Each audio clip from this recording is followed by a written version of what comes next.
कृपया सर्वांनी आपापले मोबाईल फोन आणि आपल्या शेजारच्यांचे पण मोबाईल फोन वाजवणार याची काळजी घ्या. पटकन एखाद्याला कळत नाही बंद करायचं किंवा सायलेंट करायचं तर पूर्ण मार्गदर्शन करा.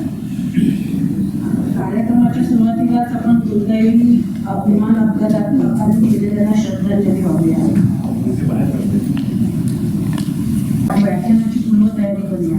मी सुषमा स्वराज मंचाचे अध्यक्ष श्री रवींद्र पाटील यांना विनंती करते की आजच्या कार्यक्रमाचे अध्यक्ष श्री रमेश करंदीकरजी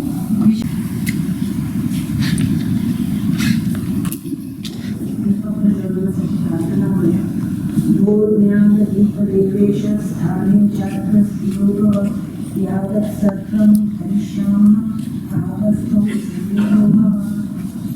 हे ज्ञानदीपाच्या देवा तुम्ही या जागी स्थिर राहा. आमचे सत्र तुम्ही करत राहा. तोपर्यंत तुम्ही येथे उपस्थित राहून तुमचे सामर्थ्य आम्हाला मिळेल.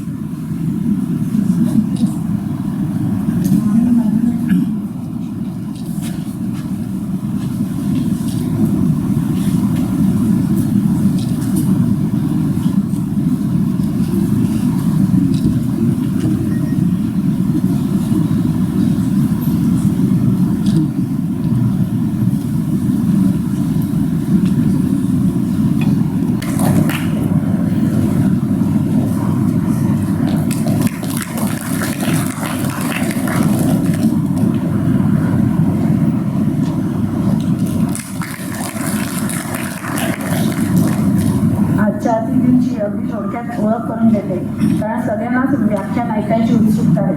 आज आपल्याला कार्यक्रमाच्या अध्यक्षस्थानी लाभले आहेत श्री रमेश करंदीकर, श्री शरद पोंक्षे. तिथे उपस्थित राहिले आणि मंचावर यायला तयार झाले त्याबद्दल त्यांचंही जोरदार सगळ्यांनी आग्रह केलाय की त्यांना बोलायला द्या, पण त्यांच्या वतीने मी सांगते की आपण त्यांचं वेगळं व्याख्यान ठेवूया, ते तेव्हा नक्की बोलतील. आज फक्त आपण अभिजित सरांना ऐकूया. आता थोडासा परिचय अभिजित सरांचा. अभिजित जो हे 2 बेस्ट सेलर पुस्तकांचे लेखक आहेत. यापैकी पहिले पुस्तक असत्यमेव जयते हे भारताच्या इतिहासात जागोजागी कशी दिशाभूल करण्यात आली याचा पर्दाफाश करून खरा इतिहास सप्रमाण मांडते. यात आर्यांच्या तथाकथित आक्रमणापासून भारताच्या स्वातंत्र्य लढ्यापर्यंतच्या विस्तीर्ण कालखंडाचा आढावा घेण्यात आला आहे. अत्यंत वाचकप्रिय ठरलेले हे पुस्तक मराठी, हिंदी, इंग्रजी आणि गुजराती भाषांमध्ये उपलब्ध आहे. त्यांचे जगाला पोखरणारी डावी वाळवी हे पुस्तक वामपंथी विचारसरणीचा मुळापासून आढावा घेते आणि या विचाराचा सांस्कृतिक मार्क्सवाद वा वोकिझम हा अवतार जगाला कसा हातून पोखरून टाकत आहे यावर प्रकाश टाकते. या पुस्तकाचे पूजनीय मोहनजी भागवत यांच्या हस्ते प्रकाशन झाल्यापासून अल्पावधीतच या पुस्तकाच्या 10 आवृत्त्या प्रकाशित झाल्या आहेत. हे पुस्तक आता मराठी, हिंदी आणि इंग्रजी भाषेत उपलब्ध असून लवकरच बंगाली, मल्याळम आणि तेलुगू भाषेतही प्रकाशित होत आहे. भारताची खरी ओळख या विषयावरील त्यांचे भारत, सत्य, सत्व आणि स्वत्व हे पुस्तक नुकतेच प्रकाशित झाले आहे. अभिजित जो वक्ते आणि स्तंभलेखक या नात्याने भारतीय संस्कृती आणि इतिहास याविषयी सातत्याने भाषणे आणि लेखन करत असतात. सामाजिक माध्यमांवर हेरिटेज फर्स्ट या पेजचे ते लेखन करतात. यात भारतीय संस्कृती आणि परंपरा याविषयीचा मजकूर आकर्षक रूपात प्रकाशित केला जातो. अभिजित जो हे नामवंत ब्रँड कन्सल्टंट असून त्यांचे ब्रँड नामा हे ब्रँडिंगवरील मराठीतले पहिलेच पुस्तक खूप लोकप्रिय झाले आहे. ब्रँडिंग आणि जाहिरात क्षेत्रात ते गेली 35 वर्ष कार्यरत असून अनेक नामवंत कंपन्यांबरोबर त्यांनी काम केले आहे. मराठी चित्रपट, नाटक निर्मितीच्या क्षेत्रातही त्यांची कंपनी कार्यरत आहे.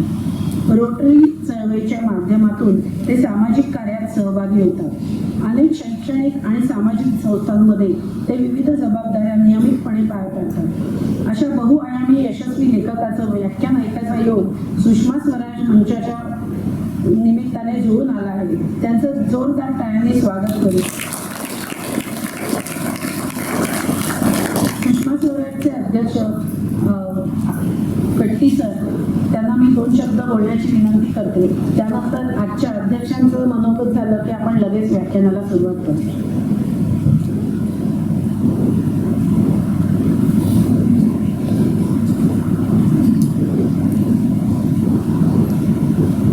नमस्कार. आमचे अध्यक्ष करंजीकरजी, आजचे वक्ते अभिजित जो आणि ज्येष्ठ अभिनेते श्री शरद पोंक्षे, आमच्या या सुषमा स्वराज मंचचे प्रेरणास्रोत श्री श्रीधरजी साठे आणि उपस्थित सर्व सुजाण आणि सुविद्य बोरिवलीकरांना सुषमा स्वराज मंचतर्फे मी सगळ्यांचं स्वागत करतो. सुषमा स्वराज मंच अशा प्रकारचा एक उपक्रम सुरू करावा या उद्देशाने आम्ही विचार-विमर्श केला. पण त्यानंतर म्हणजे हे साधारण डिसेंबर 2019 साली, नंतर तुमच्या सगळ्यांना तुम्हाला कल्पना आहे 2020 साली कोविडची साथ आली आणि जवळजवळ 2 वर्ष या साथीने धुमाकूळ घातला.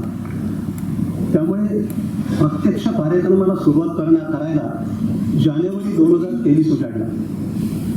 आता सुषमा स्वराज मंच याचं मूळ उद्देश असा आहे की आज आपण जेव्हा बघतो म्हणजे अगदी सुशिक्षित आणि सुविद्य नागरिकांमध्ये सुद्धा भारताचं म्हणजे आंतरराष्ट्रीय संबंध, आंतरराष्ट्रीय व्यापार, कूटनीती,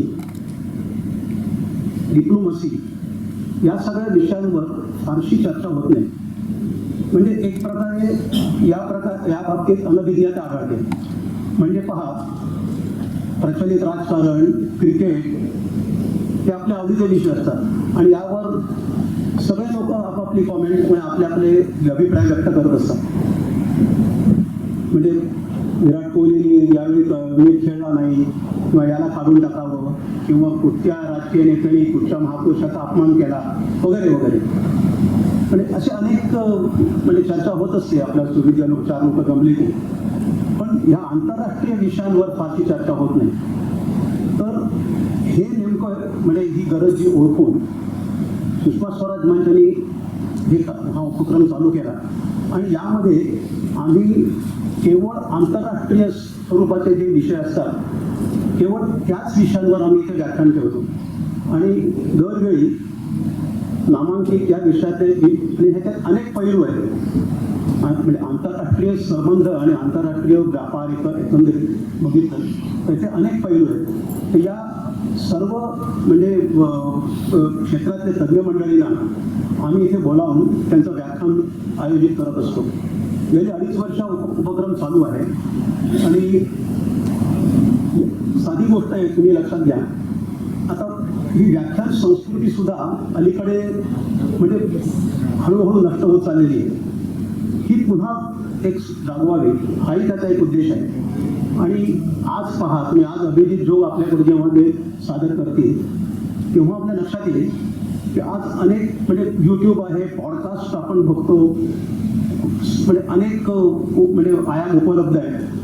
पण प्रत्यक्ष जेव्हा एखादा वक्ता समोर आपल्या उभं राहून एखादा विषय मांडत असतो त्याचा जो परिणाम आहे, त्याचा दृकश्राव्य म्हणजे ऑडिओ व्हिज्युअल परिणाम जो असतो तो एक वेगळ्या प्रकारचा असतो. आणि जसं कॉलेजमध्ये किंवा शाळेमध्ये शिक्षक जेव्हा एखाद्या विषयाचं आपल्याला ज्ञान देतात ते समोर उभा राहून तो माणूस जेव्हा ती व्यक्ती जेव्हा असते तो विषय एखाद्यावर सांगतो, ती पुस्तकं वाचून आपल्याला कळत नाही. पण शाळेतले शिक्षक किंवा कॉलेजचे प्राध्यापक जेव्हा आपल्याला विषय सांगतात समोर उभा राहून, त्यावेळी त्यांची बॉडी लँग्वेज, त्यांचं एकंदरीत त्या विषयाचं ते ज्ञान हे आपल्याला चटकन कळू शकतं. तशाच प्रकारे सुषमा स्वराज मंचाने हा जो कार्यक्रम म्हणजे सुरू केला आहे हे एक्झॅक्टली म्हणजे याच्यामध्ये की अनेक पॉडकास्ट बघून, यूट्यूब बघून जे ज्ञान कदाचित किंवा तेवढं आकलन होणार नाही ते या व्याख्यानाद्वारे होऊ शकतं, हा आमचा प्रयत्न आहे. आता सुषमा स्वराज मंच हे नाव का केलं त्याही थोडक्यात सांगतो की जेव्हा आम्ही जमलो सगळे, मग या आपल्या उपक्रमाचं नाव काय ठेवायचं असे बरेच म्हणजे अमकं ठेवूया का तमकं ठेवूया का असे बरेच म्हणजे सजेशन्स आल्या.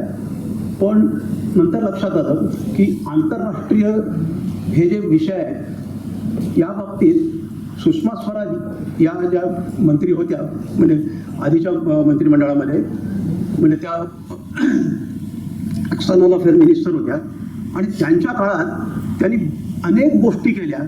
म्हणजे आज आपण बघतो पासपोर्ट सुविधा केंद्र त्यांच्याच काळात निर्माण झाली आणि आज आपल्याला म्हणजे अक्षरशः 2-3 दिवसात पासपोर्ट मिळतो.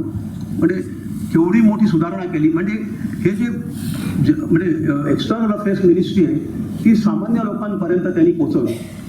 शिवाय सुषमा स्वराज ह्या व्यक्तीसुद्धा म्हणजे एक समर्पित व्यक्तिमत्व होतं आणि त्यांच्या पक्षाकरता त्यांच्या विचारसरणीकरता त्यांनी फार मोठा त्याग केलेला होता. आज त्या जगात नाही पण त्यांच्याशिवाय दुसरं कुठचंच नाव या मंचाला समर्पक ठरलं नसतं. तर असा हा आमचा प्रयत्न आहे आणि म्हणजे बोरिवलीमध्ये या प्रकारचा उपक्रम आम्ही तो चालू केला आणि बोरिवलीतल्या नागरिकांना ही संधी उपलब्ध करून दिली. तर त्या दृष्टीने आमचं हे प्रयत्न आहे. आतापर्यंत अनेक म्हणजे जवळजवळ 2.5 वर्ष कार्यक्रम दर महिन्याला एक या प्रकारे आणि चांगल्या संख्येने आज एवढा पाऊस असून सुद्धा बऱ्यापैकी उपस्थिती आहे. तर मी सगळ्यांचे आभार मानतो आणि आपले आजचे अध्यक्ष आणि वक्ते यांना 4 शब्द सांगण्याची विनंती करतो. धन्यवाद.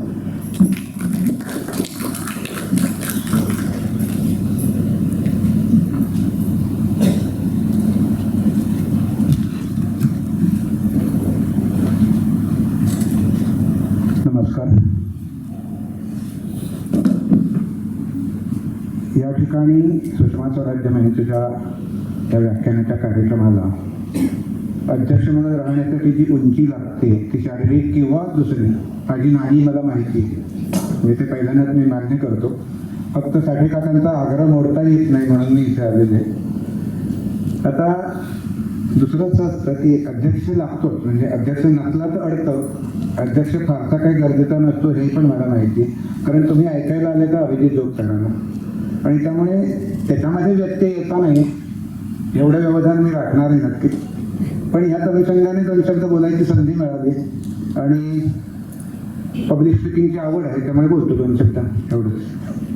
तर मुळात त्याची गरज काय म्हणजे हा जो एक विषय आहे की भारताची विदेश नीती त्याचं आपल्या जीवनाचं स्थान काय मुळात की भारताने विदेश नीती कशी असू दे काही असू दे आम्हाला काय फरक पडतो ही बहुतेक वृत्ती आपली. त्याने काय मोठा फरक पडणार आहे. सर्वसामान्य माणसाची 1-2% लोक फक्त याच्यावरती विचार करत असतील. 1% लोक त्याच्यावर सिरियस पुढे काय करता येईल याचा विचार करत असतील. पण त्याच्या पलीकडे फारशी जागृती काय होताना दिसत नाही आणि ती व्हायला पाहिजे खरं तर. पण हा विषय ज्यांच्याकडे खरंच पोचला पाहिजे ती पिढी आवर्जून इथे आली पाहिजे असं मला वाटतं. कारण ज्या लोकांना त्याची गरज आहे ते पुढे घेऊन जाऊ शकतात हा विचार अशी माणसं आली पाहिजे. आणि म्हणून इथे उपस्थित असलेल्या सगळ्यांना पण मला सांगावंसं वाटतं की तुम्ही याच म्हणजे तुम्ही सगळे वयवत अनुभव संपन्न आहात. जीवनात काहीतरी भाष्य करण्याच्या लायक आहात. पण तरीसुद्धा आपल्या घरातली जी मुलं आहेत बाजूची मुलं आहेत त्या लोकांना सांगितलं तर हा विचार पुढे घेऊन जाणं खूप गरजेचं आहे. म्हणजे आता जसा विषय आहे की डाव्यांनी जो काही धुमाकूळ घातलेला आहे आणि तोच आपल्याला खरं वाटायला लागलेला आहे. डावी विचारसरणीच आपल्याला जास्त प्रभावी वाटायला लागली ती कशी नाही हे आपण समजून घेतलं पाहिजे. आणि समजून घेताना ती पुढे पर्कोलेट होत गेली पाहिजे.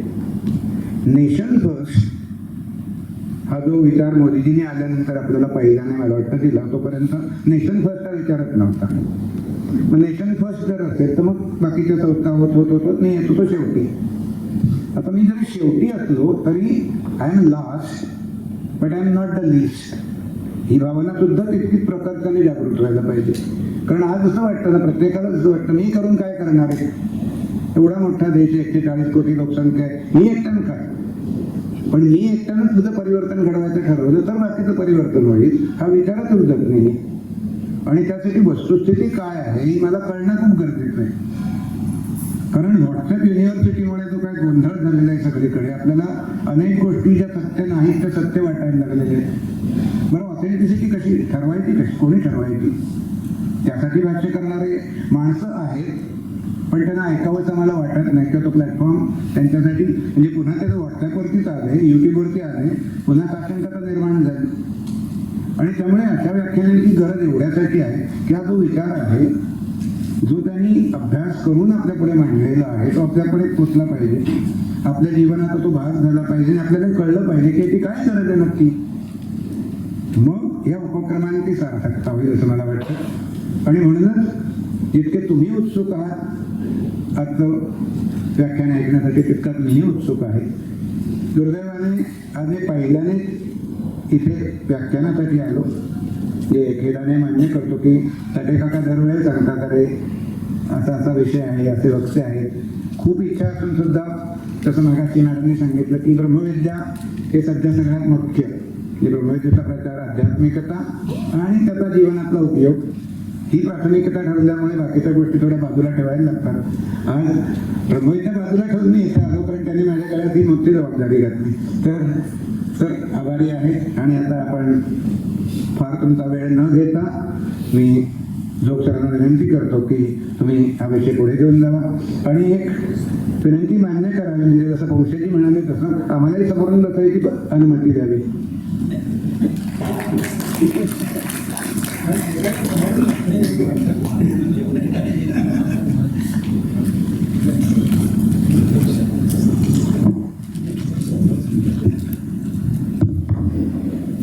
नमस्कार. सुषमा स्वराज मंचचे सगळे पदाधिकारी, माझे मित्र शरद बोळशे आणि आपण सगळे बोरिवलीकर, सगळ्यात पहिल्यांदा मी एक गोष्ट कबूल करणार आहे. ती म्हणजे शरद बोळशेंना ऐकण्याचा नेहमीच इच्छा असते आणि तो मोठा आनंददायी अनुभव असतो. पण ते आज बोलणार नाहीत हे म्हटल्यानंतर मी सुटकेचा विश्वास करतो. कारण त्यांच्यानंतर बोलणं हे माझ्यासाठी फार अवघड ठरलं असतं. कारण मुळात मी लेखक आहे, मी वक्ता नाही, हे मी आधीच आपल्याला सांगतो. त्यामुळे पोंशांसारखे वक्ते जसं तुम्हाला मंत्रमुग्ध करणारं भाषण करू शकतात तसं भाषण मी कदाचित करू शकणार नाही. किंवा काही कलावंत जे असतात ते हलकी फुलकी करमणूक करून तुमचा वेळ चांगला घालवू शकतात, तेही मी करू शकणार नाही. पण मी तुम्हाला काही अस्वस्थ करणारे विचार देण्याचा मात्र निश्चित प्रयत्न करेन. ही अपेक्षा तुम्ही माझ्याकडनं करावी अशी माझी आपल्याला विनंती आहे. सगळ्यात पहिल्यांदा मला तुम्हाला काही प्रश्न विचारायचे आहेत. इथे उपस्थित असलेल्यांपैकी देवावर कोणाचा विश्वास आहे? सगळ्यांचाच आहे. तसंच आपल्या देशावर कोणाकोणाचं प्रेम आहे? आपली भारतीय संस्कृती जी आहे ती भारतीय संस्कृती टिकून राहिली पाहिजे असं कोणाला वाटतं? सगळ्यांनाच वाटतं. याचाच अर्थ देव, देश, धर्म आणि संस्कृती यांच्यावर हल्ला करणारी एक शक्ती सध्या जगात कार्यरत आहे. ती शक्ती काय आहे, तिचा धोका आपल्यासाठी काय आहे आणि तिचा प्रतिकार आपण कसा करू शकतो हे समजून घेणं तुमच्या सगळ्यांसाठीच महत्वाचं आहे. आणि ते तुम्हाला सांगण्याचा प्रयत्न मी पुढचा एक तासभर मला वेळ दिलेला आहे तेवढं मी करणार आहे. त्याच्यानंतर अर्थातच आपण प्रश्नोत्तरे घेऊ शकतो निश्चितच. तर ही विचारसरणी म्हणजे वामपंथी विचारसरणी किंवा डावी विचारसरणी. तर आपण सगळ्यात पहिल्यांदा समजून घेऊ की डावा विचार म्हणजे नक्की काय. आपण अनेक राईट विंग, लेफ्ट विंग असं बोलतो, पण नक्की ते काय रिप्रेझेंट करतात हे आपल्याला नेहमी स्पष्टपणे माहिती असतंच असं नाही. तर डावा विचार म्हणजे काय, तर समाजाला वेगवेगळ्या गटांमध्ये विभाजित करायचं, त्या गटांमध्ये सतत संघर्ष होत राहिला पाहिजे. संघर्ष हे त्यांच्या विचारसरणीचा गाभा आहे असं आपण म्हणू शकतो. म्हणजे मी त्यांचं वर्णन कलहजीवी असं करतो. सतत कलह होत राहिला पाहिजे, संघर्ष होत राहिला पाहिजे. त्या संघर्षातून अराजक निर्माण झालं पाहिजे आणि त्या अराजकातून विध्वंस निर्माण झाला पाहिजे. हे मुळात अगदी थोडक्यात सांगायचं तर ही आहे डावी विचारसरणी. आणि हल्ली राईट विंग असं म्हटलं की आपल्या मनात अचानक फॅसिझम, नाझिझम असे शब्द येऊ लागतात. पण हे मुळात अतिशय चुकीचं आहे. उजवा विचार म्हणजे ज्याला आपण कॉन्झर्वेटिझम असं म्हणतो, म्हणजे जी व्यवस्था आहे जी संस्कृत सभ्यता आहे ती टिकून राहावी असं ज्यांना वाटतं ते उजव्या विचाराचे लोक असं आपण म्हणू शकतो. ब्रिटिश कॉन्झर्वेटिझम अतिशय प्रसिद्ध आहे आणि त्यांच्यामुळेच ब्रिटनचं राज्य इतकं मोठ्या प्रमाणात वाढलं असंही आपण म्हणू शकतो. बदल व्हावा, पण बदल हा अचानक आणखी विध्वंस करून होऊ नये, तर टप्प्याटप्प्याने सगळ्या लोकांना विश्वासात घेत हळूहळू बदल झाला तर तो बदल टिकाऊ असतो आणि त्यातून समाजाची प्रगती होते असं मानणारा विचार म्हणजे उजवा विचार. पण हे डाव्या विचारसरणीचे जे लोक आहेत ते इतके हुशार आहेत की ते भाषेला वेपनाइज करतात, म्हणजे भाषेचा हत्यार बनवतात आणि त्यांनी उजव्या विचारसरणीबरोबर अत्यंत चलाखीने हे शब्द जोडले. उजवा विचार म्हणजे फॅसिझम, उजवा विचार म्हणजे नाझीवाद. पण मुळात नाझीवाद आणि फॅसिझम या 100% डाव्या विचारसरणी आहे. कारण की मी जसं सांगितलं की डावा विचार म्हणजे व्यवस्थेचा विध्वंस आणि नाझी आणि फॅसिस्ट या दोन्ही लोकांचं हेच म्हणणं होतं की प्रस्थापित व्यवस्था जी आहे ती नष्ट केली पाहिजे. आणि त्या नात्याने किंवा कुठल्याही विचाराने म्हणजे नाझी पार्टीच्या नावातच नॅशनल सोशलिस्ट पार्टी म्हणजे नाझी पार्टी. हे या डाव्या विचारसरणी असून किती हुशारीने त्यांना उजव्या विचारसरणीशी जोडून टाकलं आणि उजव्या विचारसरणीच्या लोकांना कसं बदनाम केलं हे आपण लक्षात घेतलं पाहिजे. आता मला नेहमी लोक विचारतात की विध्वंस हा कोणाचं उद्दिष्ट कसं असू शकेल. म्हणजे आपण काय समजतो की माणूस कुठल्या तरी परिस्थितीत विशिष्ट परिस्थितीत वाईट वागतो, पण माणूस मुळात वाईट असतो याच्यावर आपला पटकन विश्वास बसत नाही. पण म्हणून सगळ्यात पहिल्यांदा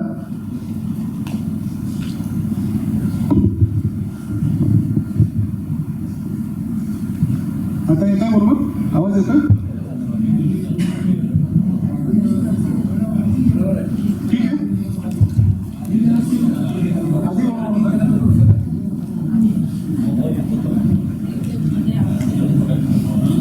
आता बघा, तर यासाठी विध्वंस हे उद्दिष्ट कसं असू शकतं हा जो आपल्या मनात प्रश्न येतो त्याच्यासाठी डावी मानसिकता काय आहे, विचारसरणी काय आहे ते मी तुम्हाला एका वाक्यात सांगितलं. पण ह्या विचारसरणी मागची मानसिकता काय आहे हे आपल्याला समजून घेतलं पाहिजे. कारण की ते जोपर्यंत आपण समजून घेत नाही तोपर्यंत आपल्याला कळणारच नाही की हे लोक असे का वागतात. बरेचदा आपल्याला वैयक्तिक आयुष्यात सुद्धा आठवत असेल की आपल्याला असा प्रश्न पडतो की हे लोक का वागतात असं, म्हणजे विध्वंस करून करायचं काय शेवटी, किंवा इतकी नकारात्मकता कशासाठी, असा नेहमीच आपल्याला प्रश्न पडतो या लोकांबद्दल. त्याचं मूळ या विशिष्ट मानसिकतेत आहे. आपल्या संस्कृतीमध्ये आपल्याला माहिती आहे की देव आणि असुर अशा दोन बाजू आपण मानतो. देव म्हणजे जे जगात जे काही चांगलं आहे, मंगल आहे, पवित्र आहे त्याचं प्रतिनिधित्व करतात, आणि असुर जे जगात काही सगळ्या ज्या काही वाईट गोष्टी आहेत, नकारात्मक गोष्टी आहेत, विध्वंसक गोष्टी आहेत त्यांचं प्रतिनिधित्व करतात. तसंच पाश्चिमात्य समाजात इथे आता मी एकच गोष्ट सांगू इच्छितो की जिथे मी पाश्चिमात्य समाज किंवा पाश्चात्य संस्कृती यांचं उदाहरण देईल त्यातली प्रत्येक गोष्ट भारताला लागू पडते हे आपण लक्षात ठेवलं पाहिजे. त्याच्याकडे आपण नंतर येऊया, पण आता पहिल्यांदा एक गोष्ट आपल्या कानावर घालून ठेवली. पाश्चिमात्य समाजात गॉड आणि सॅटन किंवा ईश्वर आणि सैतान अशा दोन बाजू त्यांनी गृहीत धरलेल्या आहेत ख्रिश्चन थिओलॉजीमध्ये. आणि हे जे वामपंथी लोक आहेत त्यांचे भीष्मपितामह कार्ल मार्क्स यांच्यापासून या सर्व लोकांनी जाहीरपणे हे सांगितलेलं आहे की आम्ही सैतानवादी आहोत. म्हणजे डावा विचार सैतानवादी आहे असं मी म्हणत नाही, तर ते स्वतःच अतिशय अभिमानाने सांगतात की आम्ही सैतानवादी आहोत. इथे त्यांच्या त्या मानसिकतेचं मूळ सुरू होतं असं आपण म्हणू शकतो. दुसरं मी काही उदाहरणंही देईन, त्याची आणखी खूप उदाहरणं माझ्या पुस्तकामध्ये तुम्हाला मिळतील. द्वेष, ईर्ष्या, हेवा या भावना त्यांच्या मनात अतिशय मोठ्या प्रमाणात अस्तित्वात असतात. अशी विचारसरणी असलेले असे विचार मनात असलेले लोकच डाव्या विचारांकडे आकर्षित होतात, हे आपण लक्षात ठेवलं पाहिजे. द्वेष हा तर त्यांचा मूळ आधारच आहे. इतरांच्या यशाचा किंवा प्रगतीचा हेवा हा त्यांचा स्थायी भाव आहे. मी असं नेहमी म्हणतो की आपल्याला जगण्यासाठी हवा लागते, त्यांना जगण्यासाठी हेवा लागतो. कुणाला तरी हेवा केल्याशिवाय ते जगूच शकत नाही. इतकी नकारात्मकता आणि इतकी, ज्याला आपण रिझेंटमेंट हा चांगला शब्द आहे इंग्लिशमध्ये, त्याला एक्झॅक्टली मराठीत प्रतिशब्द नाही असं मला वाटतं. रिझेंटमेंट, सतत कोणाबद्दल तरी रिझेंटमेंट. त्यातून मला असं वाटतं की हे लोक कुलदैवत वगैरे मानत नाहीत, पण डाव्यांचं कुलदैवत कुठलं असं जर आपण म्हटलं तर मला वाटतं की मंथरा हे त्यांचं कुलदैवत आहे असं आपण म्हणू शकतो. म्हणजे मंथरेला जसं काही बघवत नव्हतं, काही चांगलं घडतं हे मुळातपासून बघवतच नाही, हा जो विचार आहे हा त्या डाव्या विचारसरणीच्या मागे असलेला ही मानसिकता आहे. आणि म्हणून हे आहे हे जोपर्यंत आपण समजून घेत नाही तोपर्यंत आपल्याला हे लोक असं का वागतात हे कळणार नाही. लेनिन हा जो रशियाचा पहिला कम्युनिस्ट राज्यकर्ता होता, त्यांनी असं म्हटलंय की द्वेष हा क्रांतीसाठी असलेला मूळ आधार आहे. तो म्हणतो मुलांनाही पालकांचा द्वेष करायला शिकवलं पाहिजे जर ते कम्युनिस्ट नसतील तर. म्हणजे किती टोकाचा द्वेष त्यांच्या मनात रुजलेला आहे आणि त्या द्वेषाचं त्यांनी तत्वज्ञान कसं बनवलेलं आहे हे आपण लक्षात घ्यायला पाहिजे. हे अतिशय महत्त्वाचं आहे, कारण की त्याच्याशिवाय पुढचं जे विवेचन आहे त्याला काही आधार राहत नाही. कारण की प्रत्येक वेळेस आपल्या मनात ही शंका येत जाते की आता मुळापासून वाईट कोण कसं असेल. तर द्वेष हा त्यांचा आधार आहे. द्वेषाचं तत्वज्ञान त्यांनी तयार केलेलं आहे. दुसरा मोठा कम्युनिस्ट नेता म्हणजे माओवाद हा आजही आपल्या देशात चालतो, आपल्याला माहिती आहे. चीनचा कम्युनिस्ट नेता, त्यांनी असं म्हटलंय की मी 8 वर्षाचा होतो तेव्हा आमच्या गावात कन्फ्युशियसचं मंदिर होतं. कन्फ्युशियस हा प्राचीन चायनीज फिलॉसॉफर. कन्फ्युशियसचं मंदिर होतं आणि मला अगदी मनापासून असं वाटायचं की हे मंदिर मुळापासून उघडून टाकावं. आता 8 वर्षाच्या मुलाच्या मनात जर इतकी टोकाची द्वेष भावना असेल तर ती मानसिकता म्हणजे एक विकृत मानसिकता आहे असंच आपल्याला म्हणावं लागतं. आणि परत मी सांगतो की ही मानसिकता असलेले लोकच डाव्या विचारांकडे आकर्षित होतात. चे गेवारा दुसरा त्याचे टी शर्ट घालून फिरायचे तरुणांमध्ये खूप फॅशन आहे, तुम्ही पाहिलं असेल. तर तो असं म्हणतो की द्वेष हा क्रांतीसाठी अतिशय आवश्यक आहे. आणि तो म्हणतो द्वेष असला की सामान्य माणूस असामान्य पातळीवर जाऊ शकतो आणि स्वतःला एका थंड किलिंग मशीनमध्ये परावर्तित करू शकतो. एखाद्या माणसाचं कोल्ड किलिंग मशीन व्हावं याच्यासाठी द्वेष आवश्यक आहे आणि कोल्ड किलिंग मशीन बनणं हे क्रांतीसाठी आवश्यक आहे. म्हणजे हिंसेचं अतिशय आकर्षण, अराजक ही विचारसरणी आणि त्याच्यामागे असलेली ही द्वेषपूर्ण मानसिकता ही डाव्यांची ओळख आहे आणि ही मानसिकता समजून घेणं अतिशय आवश्यक आहे. हा पहिला मुद्दा. आता आपण बघूया की आजचा आपला जो विषय सांस्कृतिक मार्क्सवाद, तो नेमका काय प्रकार आहे. कार्ल मार्क्स जो कम्युनिझमचा प्रणेता, त्यांनी असं सांगितलं होतं की बंदुकीच्या नळीतून येणारी कामगारांची हिंसक क्रांती किंवा रक्तरंजित क्रांती ही त्या 2 देशांमध्ये होईल जिथे सर्वाधिक औद्योगिकरण झालेलं आहे. आणि त्यांनी नावही सांगितलं होतं. तेव्हा त्या काळातले हे 2 देश होते, जर्मनी आणि इंग्लंड. त्यांनी सांगितलं की जर्मनी आणि इंग्लंड या 2 ठिकाणी सगळ्यात पहिल्यांदा कामगारांची रक्तरंजित क्रांती होईल. पण तसं काहीच झालं नाही. कारण पाश्चिमात्य जगतातले जे कामगार होते ते खुल्या अर्थव्यवस्थेतून जी समृद्धी निर्माण होत होती त्याच्यामध्ये अतिशय आनंदाने सहभागी झाले. त्यांनी दुसरं असं सांगितलं होतं की देशादेशांमधल्या सीमा नष्ट होतील आणि संपूर्ण जगातले कामगार एक होऊन भांडवलशाही नष्ट करतील. हेही काही घडलं नाही. कारण की England, Germany, Italy, France, America या सगळ्या देशातले पाश्चिमात्य जगतातले कामगार पहिल्या आणि दुसऱ्या महायुद्धात आपल्या देशासाठी लढले, त्यांनी आपल्या देशासाठी आपले प्राणही दिले. त्यामुळे मार्क्सचं जे म्हणणं होतं की देशादेशांमधल्या सीमा नष्ट झाल्या पाहिजेत, देशांचं अस्तित्वच नष्ट झालं पाहिजे आणि म्हणूनच देशप्रेम या गोष्टीवर त्यांचा अतिशय राग असतो. तसं काही न करता ते कामगार आपल्या देशासाठी प्राणपणाने लढले. ह्या सगळ्या गोष्टी घडल्यावर कम्युनिस्ट गटात फार मोठी कन्फ्युजन निर्माण झालं, फार मोठी काय म्हणतात त्याला गडबड निर्माण झाली त्यांच्या विचारांमध्ये की मार्क्सने सांगितलेल्या गोष्टी का घडत नाही. आणि मग त्यांनी असं एक विचारमंथन सुरू केलं आणि त्याच्यामध्ये इटालियन कम्युनिस्ट पार्टीचा अध्यक्ष होता अँटोनिओ ग्राम्स्की. तर त्यांनी असा एक सिद्धांत मांडला की पाश्चिमात्य जगतातले कामगार हे क्रांतीसाठी तयार होत नाहीत कारण ते पाश्चात्य संस्कृतीला स्वतःची संस्कृती मानतात. त्याचं असं म्हणणं होतं की ही सगळी संस्कृती जी आहे ती शोषण करण्यासाठी निर्माण केलेली आहे, पण ज्यांचं शोषण होतं त्यांना हे कळतच नाही की आपलं शोषण होत आहे आणि म्हणून ते त्याच्यामध्ये सहभागी होतात, त्या संस्कृतीला आपली संस्कृती मानतात असं त्याचं प्रतिपादन होतं.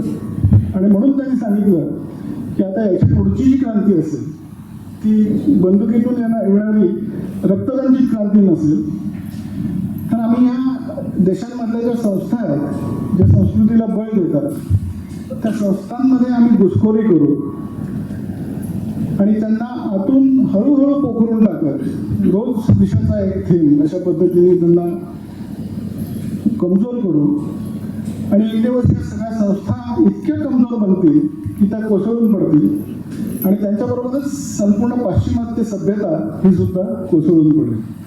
आणि ती कोसळून पडली की मग त्या देशातले जे शोषित आहेत जे कामगार आहेत ते कम्युनिस्ट क्रांतीसाठी तयार होते. आणि त्यांनी हे पण सांगितलं होतं की ही जी क्रांती असेल ही प्रदीर्घ काळ चालणारी क्रांती असेल. या संस्थांना आम्हाला खूप हळूहळू पोखरून टाकावं लागेल आणि त्याला त्यांनी नाव दिलं long march through the institutions.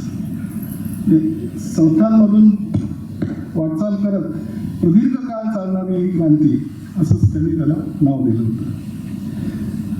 आता काय झालं की मार्क्सच्या क्रांतीचा जो आधार होता, मी सांगितलं की संघर्ष हा मूळ उद्दिष्ट असल्यामुळे त्या संघर्षाचा आधार होता आर्थिक, की गरीब विरुद्ध श्रीमंत किंवा भांडवलशाह विरुद्ध कामगार. आता यांनी तो आधार बदलला आणि तो सांस्कृतिक आधार बनवला. म्हणजे समाजात जे आपल्याला विभाजन करायचं ते गरीब विरुद्ध श्रीमंत या एकमेव आर्थिक आधारावर न करता सांस्कृतिक आधारावर करायचं. सांस्कृतिक आधार म्हटलं की अनेक संघर्ष बिंदू निर्माण होतात ज्याला आपण फॉल्ट लाईन्स असं म्हणू शकतो.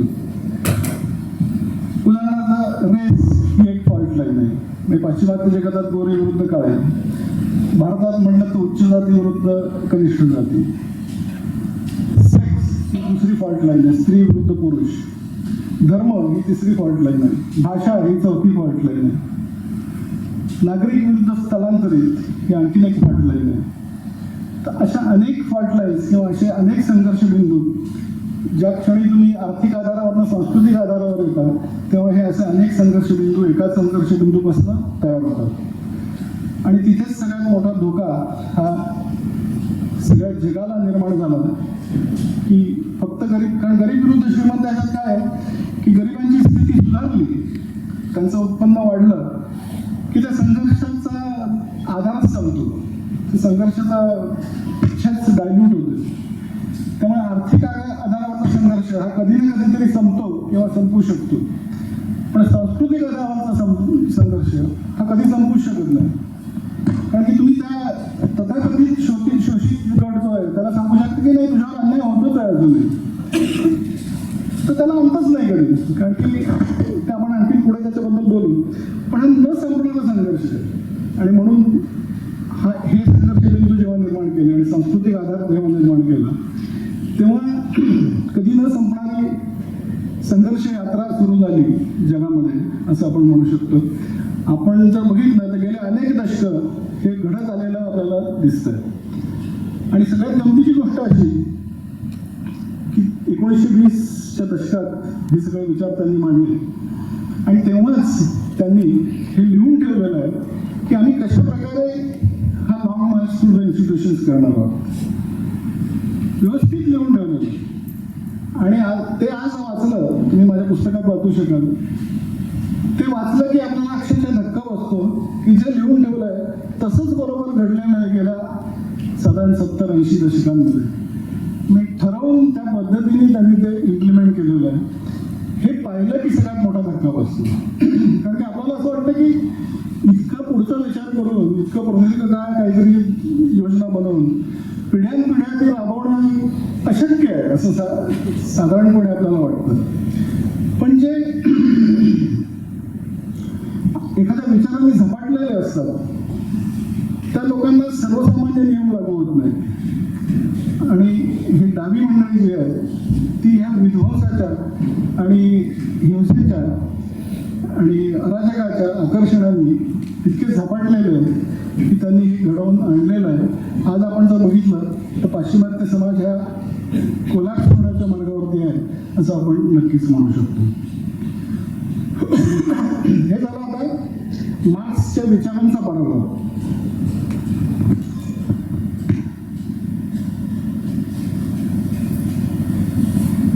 तसाच रशियात जी कम्युनिस्ट क्रांती झाली आणि रशियाचे जे कम्युनिस्ट शासन सुरू झालं त्याचा सुद्धा फार मोठा पराभव अगदी ताबडतोबच घडला.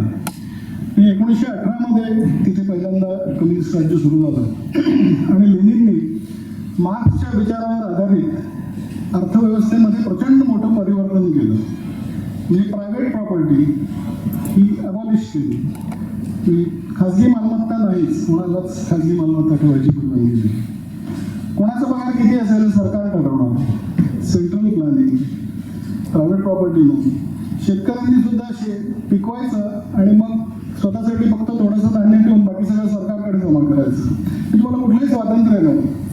अशा पद्धतीने ते सगळे विचार मार्क्सचे जेव्हा त्यांनी राबवले तेव्हा बघता बघता त्यांची उत्पादकता अर्थव्यवस्थेमधली धडाधड खाली कोसळायला लागली. कारण की काम करण्यासाठी काही मोटिवेशनच नाही. मी जास्ती काम कशा करता करेन ना, जर मला पगार किती मिळणार आहे हे सरकारच ठरवणार आहे. सगळ्यांना सारखाच पगार असला पाहिजे. शेतकऱ्यांना जास्ती मेहनत करून काही उपयोग नाही, कारण जे निर्माण होईल ते सगळं सरकारच्याच पदरी घालायचं.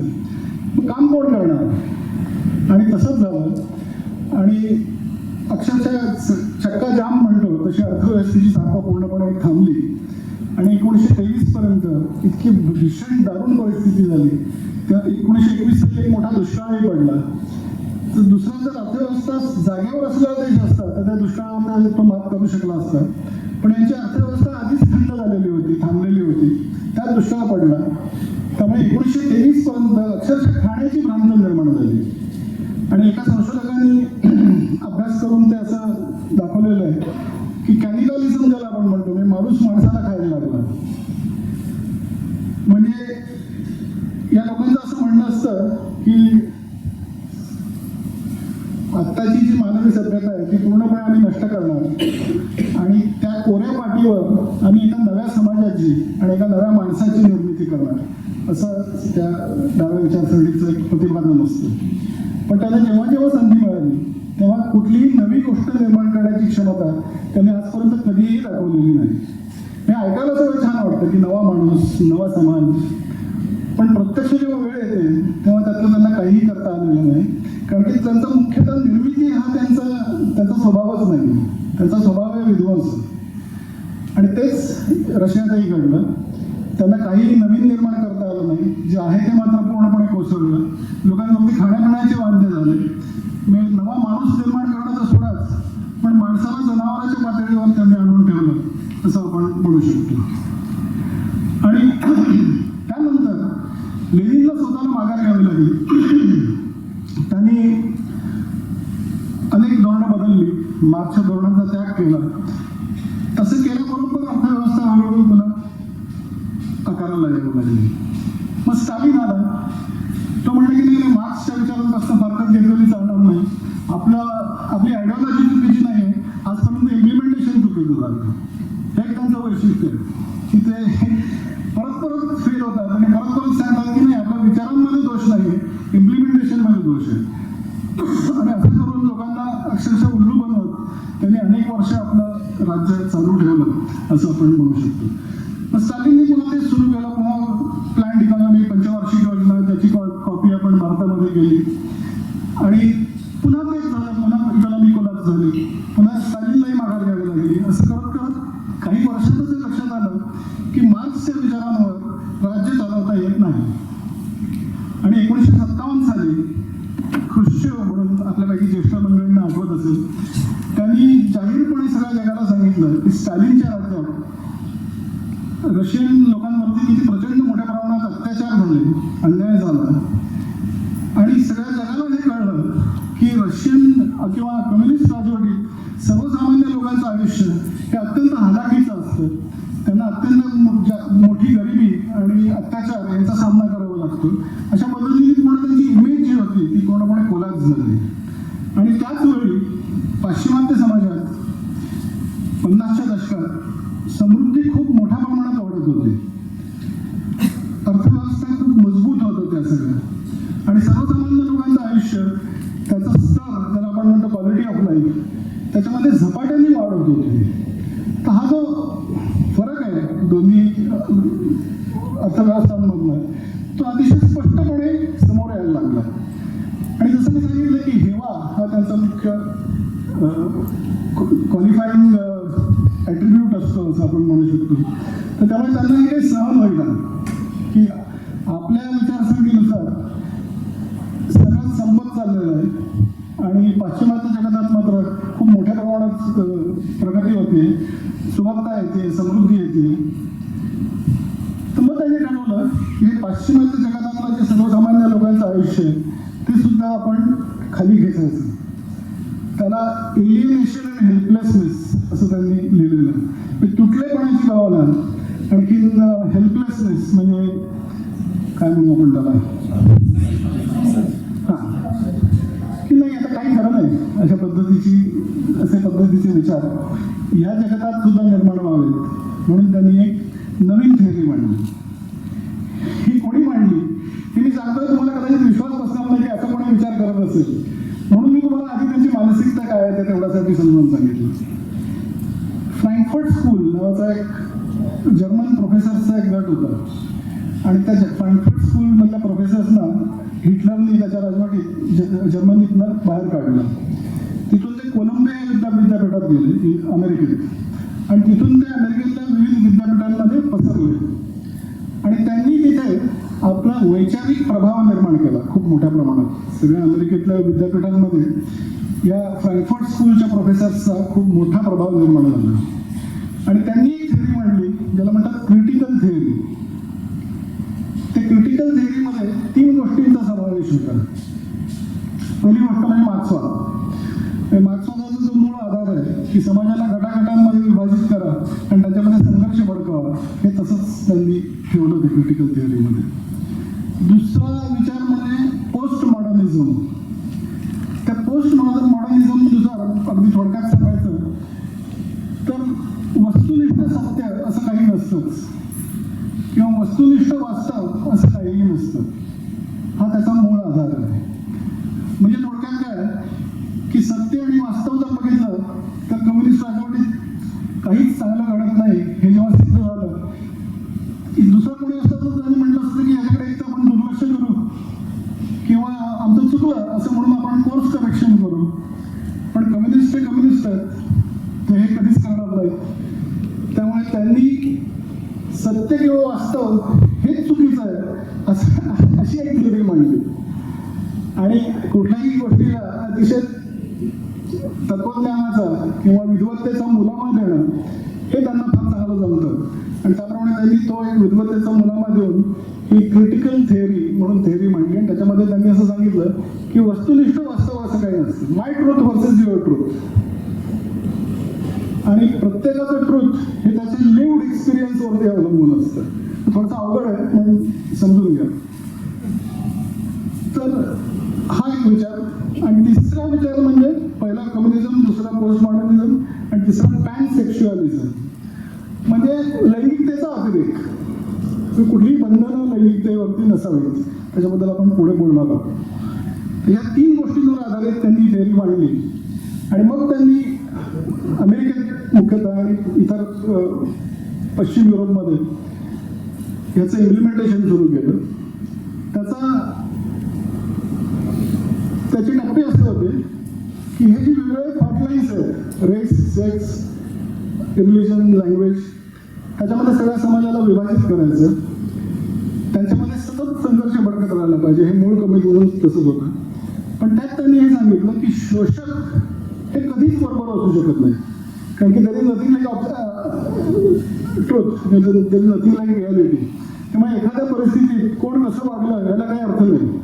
तो जर शोषक गटातला असेल, म्हणजे तो समजा अमेरिकेतला गोरा असेल तर तो शोषक आहे, आणि तो जर तिथला शोषित गटातला असेल, म्हणजे अमेरिकेतला काळा असेल किंवा भारतातला दलित असेल, तर तो कधीही चुकीचा असूच शकत नाही. आणि अशा प्रकारे त्यांनी ही इम्प्लिमेंटेशन करायला सुरुवात केली.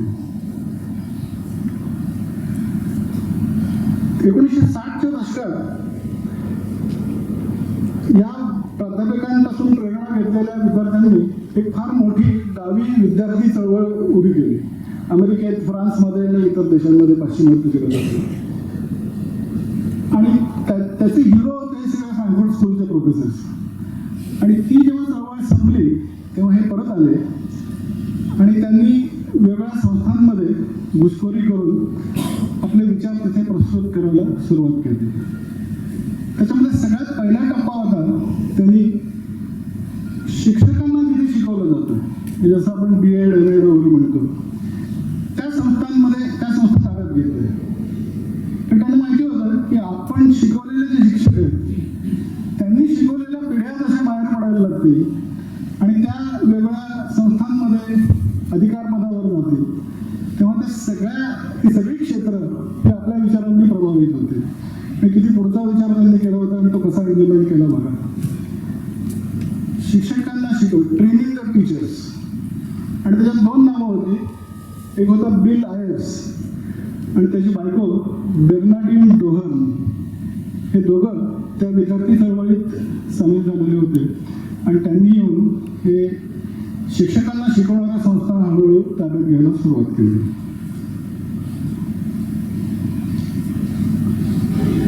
बिल आयर्स यांनी 1970 साली शाळेतल्या विद्यार्थ्यांना एक संदेश दिला.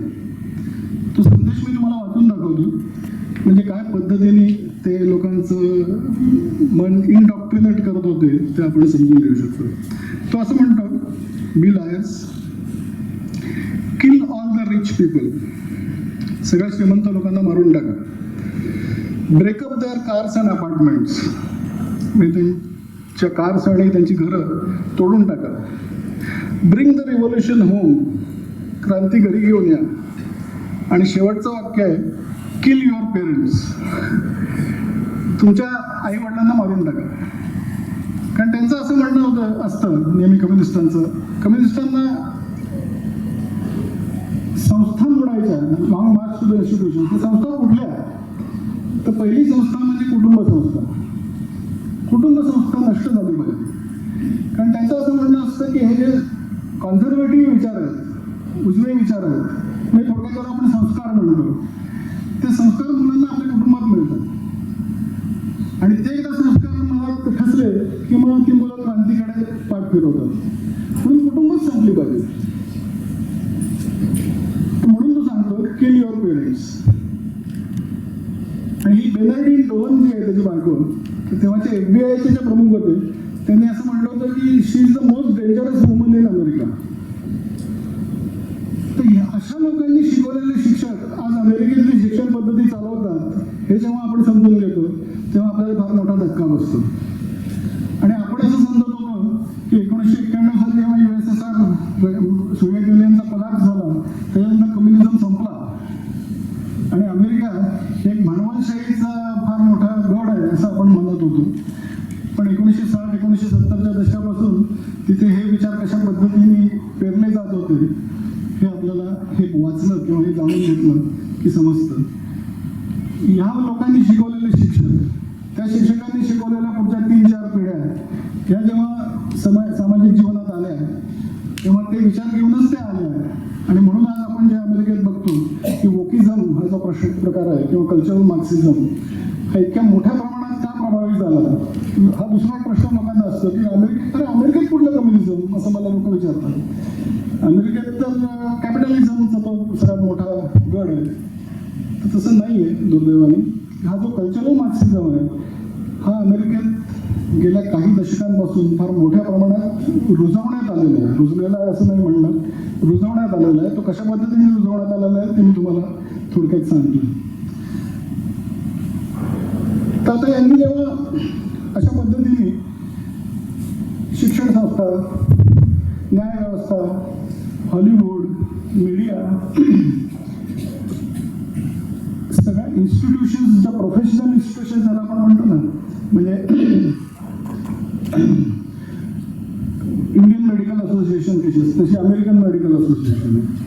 बार काउन्सिल आहे, म्हणजे तुम्हाला डॉक्टर व्हायचं असेल तर तुम्हाला तर इंडियन मेडिकल असोसिएशनचं सर्टिफिकेट लागतं. तुम्हाला वकिली करायची असेल तर बार काउन्सिलचं सभासदत्व लागतं. या सगळ्या संस्थाही त्यांनी ताब्यात घेतल्या. जसं UPSC ट्रेनिंग असतं आपल्याकडे, कुठल्याही नोकरशाहीमध्ये जर तुम्हाला जायचं असेल तर तुम्हाला त्या ट्रेनिंगमधनं बाहेर पडावं लागतं. हे ट्रेनिंग देणाऱ्या सगळ्या संस्था त्यांनी ताब्यात घेतल्या. मी किती पद्धतशीरपणे हे काम केलं आहे हे तुम्ही लक्षात घ्यायला पाहिजे.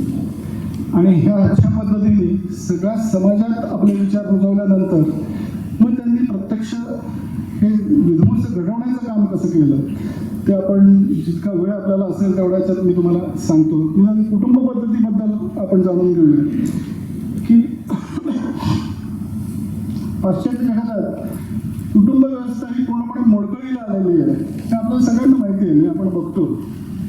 ते कसं घडलं हे काय आपल्याला असं वाटतं की हे आपोआप घडलं, हे काहीतरी सिनेमामुळे घडलं असेल, त्यांच्या संस्कृतीतच नाही आहे असं आपल्याला वाटतं. संस्कार वगैरे काही त्यांच्याकडे नसतं. पण 1950च्या दशकात त्यांच्याकडे हे सगळं कुटुंब व्यवस्था अतिशय स्ट्रॉंग होती, विशेषतः अमेरिकेत. पण ती कशी खचवण्यात आली त्यासाठी तुम्ही 4 गोष्टी वापरल्या. पहिली गोष्ट म्हणजे अतिरेकी व्यक्तिवाद, एक्स्ट्रीम इंडिव्हिज्युअलिझम. मी आणि माझं याच्या पलीकडे मला काही घेणं नाही. काय म्हणजे एस गुरुमूर्ती जे प्रसिद्ध इकॉनॉमिस्ट ते म्हणतात की ही कॉन्ट्रॅक्ट बेस्ड सोसायटी आहे. लग्न म्हणजे एक कॉन्ट्रॅक्ट, आई वडील आणि मुलांचं रिलेशन हा सुद्धा एक कॉन्ट्रॅक्ट आहे. आणि म्हणून मुळात ते म्हणतात हे राईट्स ओरिएंटेड मॉडेल आहे. मला हक्क फक्त मला माहिती आहे, मला कर्तव्य काय घेणं, माझे हक्क काय. ते राईट्स ओरिएंटेड मॉडेल असलं की त्यांना कॉन्ट्रॅक्ट बेस्ड सोसायटी निर्माण होतं आणि तशी ती सोसायटी निर्माण झालेली आहे. आणि हा अतिरेकी व्यक्तिवाद जो आहे त्याच्यामध्ये भांडवलशाही आणि कम्युनिझम दोघांचंही एकमत झालेलं आहे. कारण की भांडवलशाहीला सुद्धा एका घराच्या ऐवजी 3 घरं झाली, तर त्या 3 घरं रिअल इस्टेट इंडस्ट्रीला तेवढा बूस्ट मिळाला. त्या 3 घरांमध्ये 3 टेलिव्हिजन पाहिजे, 3 वॉशिंग मशीन्स पाहिजे, 3 डिशवॉशर्स पाहिजे. मग इकॉनॉमीला खूप मोठ्या प्रमाणात चालना त्यातून मिळाली या व्यक्तिवादातून. पण त्याच्या social cost, cultural cost, emotional cost ह्या किती भयंकर होत्या याची जाणीव आता व्हायला लागली. त्यामुळे भांडवलशाहीला ते हवं होतं आणि कम्युनिस्टांचं तर मूळ उद्दिष्टच होतं की विध्वंस करायचं फॅमिलीचं. त्यामुळे त्यांनी वेलफेअरिझम म्हणजे सगळ्या गोष्टी सरकारने द्याव्यात यासाठी खूप मोठा दबाव सरकारवर आणायला सुरुवात केली. आपल्याकडे आपण बघतो की सगळ्या फ्रीबीजची सुरुवात कोणी केली, सगळ्यात पहिल्यांदा केजरीवालांची तिकडनं चाललेलं आहे, त्याचे विचार तिकडनं चाललेले. तर वेलफेअरिझमचा दबाव निर्माण करून सरकारने ज्येष्ठ नागरिकांना सोयी द्याव्यात, सिंगल मदर्सना सोयी द्याव्यात. ऐकायला हे सगळं छान वाटतं आणि जायलाही पाहिजे. पण त्याच्यामुळे काय होतं की कुटुंबात राहण्यासाठीचं एक आर्थिक मोटिवेशन असतं, आर्थिक सुरक्षा आपल्याला कुटुंबातून मिळते, त्याची गरजच राहत नाही. तर मग ठीक आहे, कशाला राहायचं कुटुंबात, नाहीतरी मला माझ्या हक्क पाहिजे बस, मला बाकी काही नको आहे. अशा पद्धतीने कुटुंब मोडत जातं, ब्रेक होत जातं. तर त्याला अतिरेकी या सगळ्या गोष्टी थोडक्यात सांगतोय, खूप विस्ताराने मी लिहिलेलं आहे. अतिरेकी व्यक्तिवाद. दुसरं त्यांचं हत्यार होतं विकृत स्वरूपातला स्त्रीवाद. अमेरिकेत स्त्रियांना कुठलेही हक्क नव्हते. 20व्या शतकाच्या सुरुवातीला तिथे जी फेमिनिस्ट मुवमेंट सुरू झाली ती अतिशय योग्य आणि रास्त मागण्यांसाठी झाली. कारण त्यांना मतदान चर्चमध्येही त्यांना समान स्थान नव्हतं. तर त्यांनी ह्या मागण्या ठेवल्या की आम्हाला निदान देवासमोर तरी इक्वल स्थान द्या, आम्हाला मतदानाचा तरी अधिकार द्या, असं म्हणून त्यांनी योग्य मागण्यांसाठी ही चळवळ सुरू केली. पण कम्युनिस्टांना जसं मी सांगितलं की संघर्ष कुठे भडकवता येईल ह्याचा ते शोध घेत असतात. त्यांना इथे फार चांगला मुद्दा सापडला की इथे आपल्याला खूप मोठ्या प्रमाणात संघर्ष भडकवता येईल, आणि म्हणून त्यांनी त्याच्या जोडी घेतली आणि त्याला पूर्णपणे विकृत स्वरूप दिलं. आणि आता जर आपण बघितलं तर फेमिनिझम हे स्त्री आणि पुरुष जणू एकमेकांचे शत्रू आहेत आणि हे एकत्र राहूच शकत नाही असं जर त्याला स्वरूप देण्यात आलेलं आहे. हे आपोआप घडलेलं नाही, तर हे ठरवून घडवण्यात आलेलं आहे. आणि इथे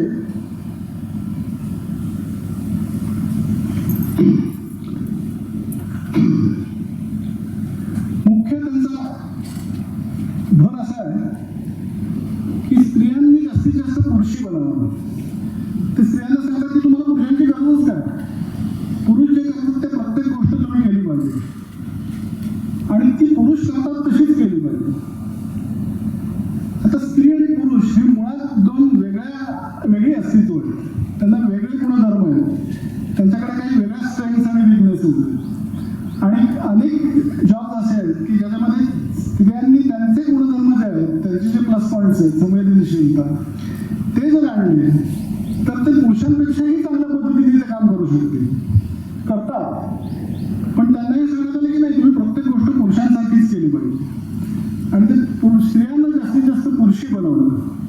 त्यांनाही सांगितलं की तुम्हाला पुरुषांची गरजच नाही, हा एक भाग. आणि पुरुषांना जास्तीत जास्त बायकी बनवलं. त्यासाठी त्यांनी एक शब्द शोधून काढला, टॉक्सिक मॅस्क्युलिनिटी.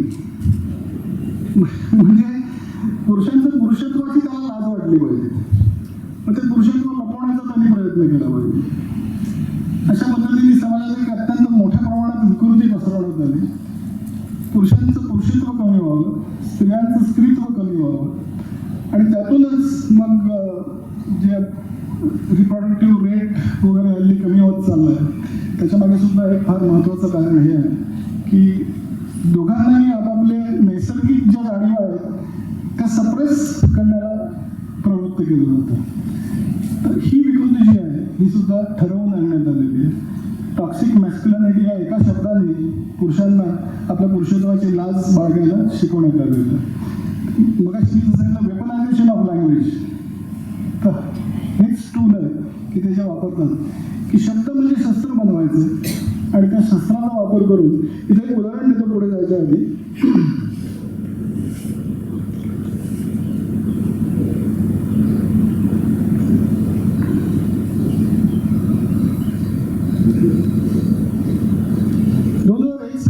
जेव्हा ट्विन टॉवर्स पडले तेव्हा सगळ्यांना असं वाटलं, आपल्यालाही वाटलं की आता इस्लामचं काहीतरी विश्लेषण सुरू होईल की इस्लाममध्ये असे अतिरेकी का निर्माण होतात, अशी हिंसक भावना असलेले लोक इस्लामच्या शिकवणीखाली का तयार होतात, असं काहीतरी विश्लेषण होईल, काहीतरी आधार, आणि मग त्यातनं पुढे काहीतरी मार्ग निघेल असं वाटत होतं. की अमेरिका आणि पाश्चिमात्य जग जेव्हा अवेअर झालं तेव्हा ते काहीतरी आता याच्यावर दबाव निर्माण करतील असं सगळ्यांना वाटत होतं.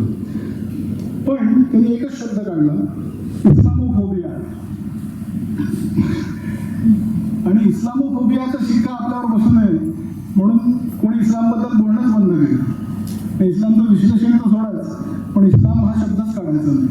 नाहीतर तू इस्लामोफोब आहेस असं जर तुमच्यावर एकदा शिक्का बसला तर तुम्ही सामाजिक जीवनातून फेकले जाता बाहेर, सामाजिक परिघाच्या बाहेरच फेकले जातात. आणि तो बसू नये म्हणून लोकांनी किती टोकाला जाऊन भीती बाळगली किंवा दहशत बाळगली याचं एक उदाहरण बघूया.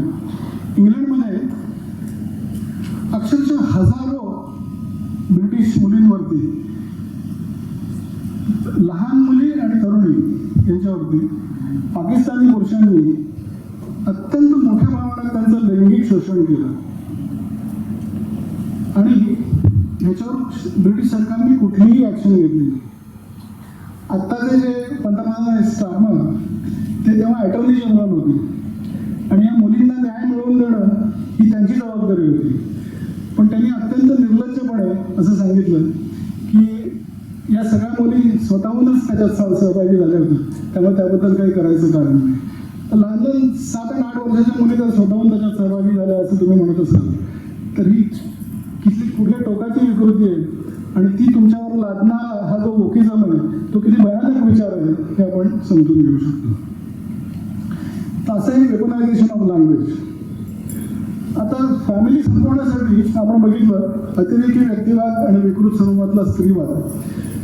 तिसरं हत्यार म्हणजे लैंगिक स्वैराचार. आपल्याला माहिती की पाश्चात्य जगात अत्यंत सोयीस्कर असं वर्तन आहे लैंगिकतेच्या बाबतीत. ते सुद्धा आपोआप नाही घडलेलं. कारण हर्बर्ट मार्क्यूज नावाचा एक किंवा फ्रँकफर्ट स्कूलचा एक प्रोफेसर होता. त्यांनी युरास अँड सिव्हिलायझेशन नावाचा एक फार मोठा ग्रंथ लिहिला आणि त्यात त्यांनी असं एक तत्वज्ञान निर्माण केलं की आतापर्यंत जी मानवी सभ्यता आहे त्यांनी लैंगिकतेवर फार बंधनं घातली आणि त्यामुळे जगात प्रेम आणि आनंद पसरू शकला नाही. अतिशय गंभीरपणे त्यांनी हे फार मोठं तत्वज्ञान असल्यासारखं मांडलं युरास अँड सिव्हिलायझेशन.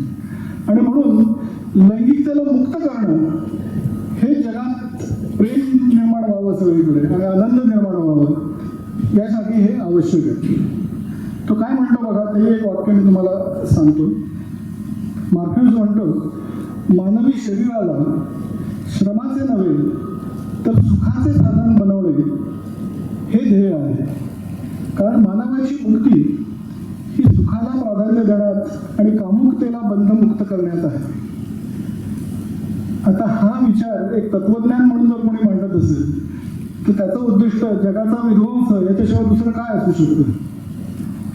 पण त्याला तत्वज्ञानाचा आणि विद्वत्तेचा मुलामा दिल्यामुळे अनेक लोक त्याच्या मागे वावत गेले आणि हा एक प्रयोग म्हणून करण्यात आला की लैंगिकतेला बंधमुक्त करा, काय ठीक आहे, काय व्हायचं ते होईल. आणि आज त्याच्यात सहभागी झालेले अनेक लोक असं म्हणतात की आमचं चुकलं.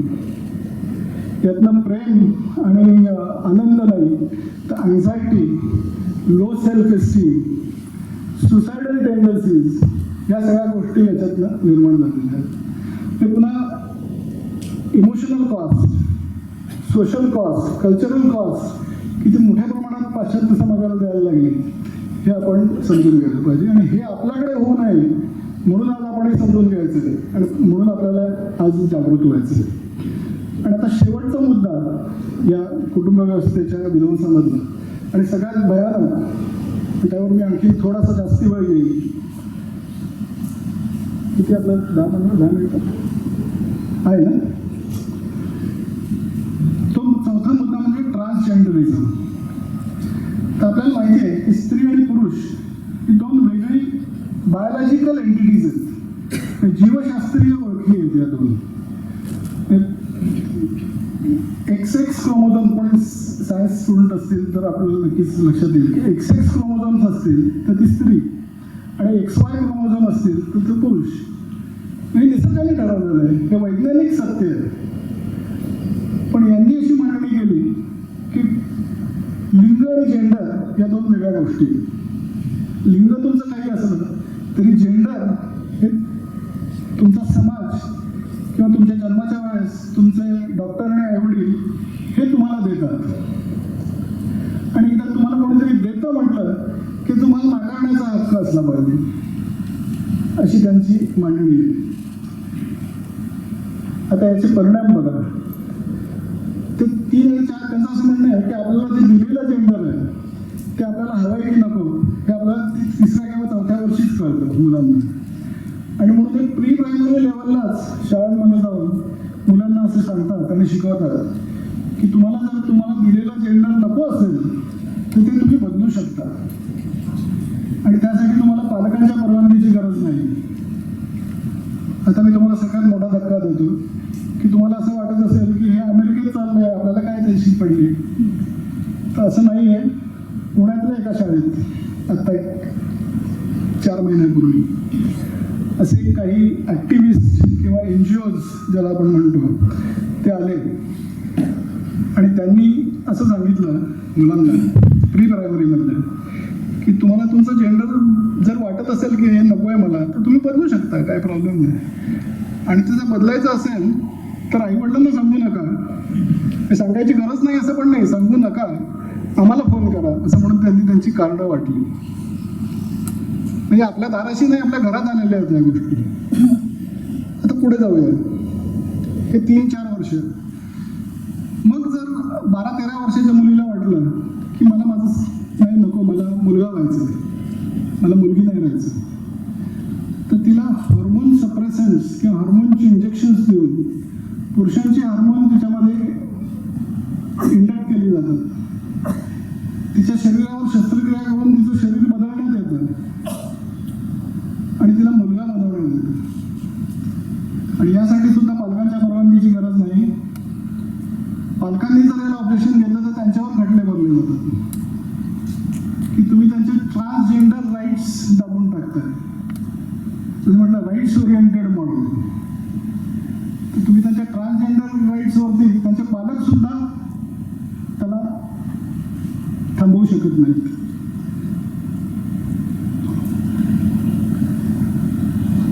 शाळांमध्ये मुलांना गोष्टी सांगण्यासाठी 5, 6, 7 वर्षाच्या मुलांना ड्रॅग क्वीन्स म्हणून काही लोकांना बोलवलं होतं.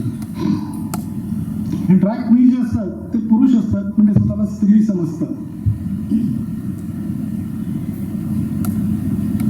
आणि ते नकली स्तन घालून, भडक मेकअप करून, छोटे छोटे स्कर्ट घालून मुलांना गोष्टी सांगायला शाळांमध्ये येतात. म्हणजे ट्रान्सजेंडरिझमची सेल्समॅनशिप किंवा ट्रान्सजेंडरिझमचं मार्केटिंग हे फार मोठ्या प्रमाणात सुरू आहे. त्याचा महत्त्वाची गोष्ट अशी आहे की याच्या पलीकडे जाऊन ते म्हणतात की ठीक आहे, सर्जिकल वगैरे तर तुम्ही करू शकताच, पण ते करायची गरज नाही, कारण की gender is a fluid gender. म्हणजे आज मला आत्ता वाटतं की मी पुरुष आहे, पण संध्याकाळी मला वाटू शकतं की मी स्त्री आहे. आणि तुम्ही हे मान्य केलंच पाहिजे. तुम्ही मान्य नाही केलं तर तुम्ही माझ्या ट्रान्सजेंडर राईट्सवरती घाला घालतोय. आता यातनं काय निघतात परिणाम तर बघा. त्यातनं असं निघतं की असा जो पुरुष असेल की त्याला वाटतं तो स्त्री आहे, त्याला ते म्हणतात I identify my self with a woman. So if I identify my self with a woman, तर मग स्त्रियांची वॉशरूम वापरायची मला परवानगी असली पाहिजे. त्याच्यापासून तुम्ही मला थांबवू शकत नाही. म्हणजे स्त्रियांच्या प्रायव्हसीचा अधिकार जो आहे त्याचं काही महत्त्व नाही, पण माझ्या ट्रान्सजेंडर राईट्सचं मात्र महत्त्व आहे, कारण की तो ओकिझमला हवा आहे.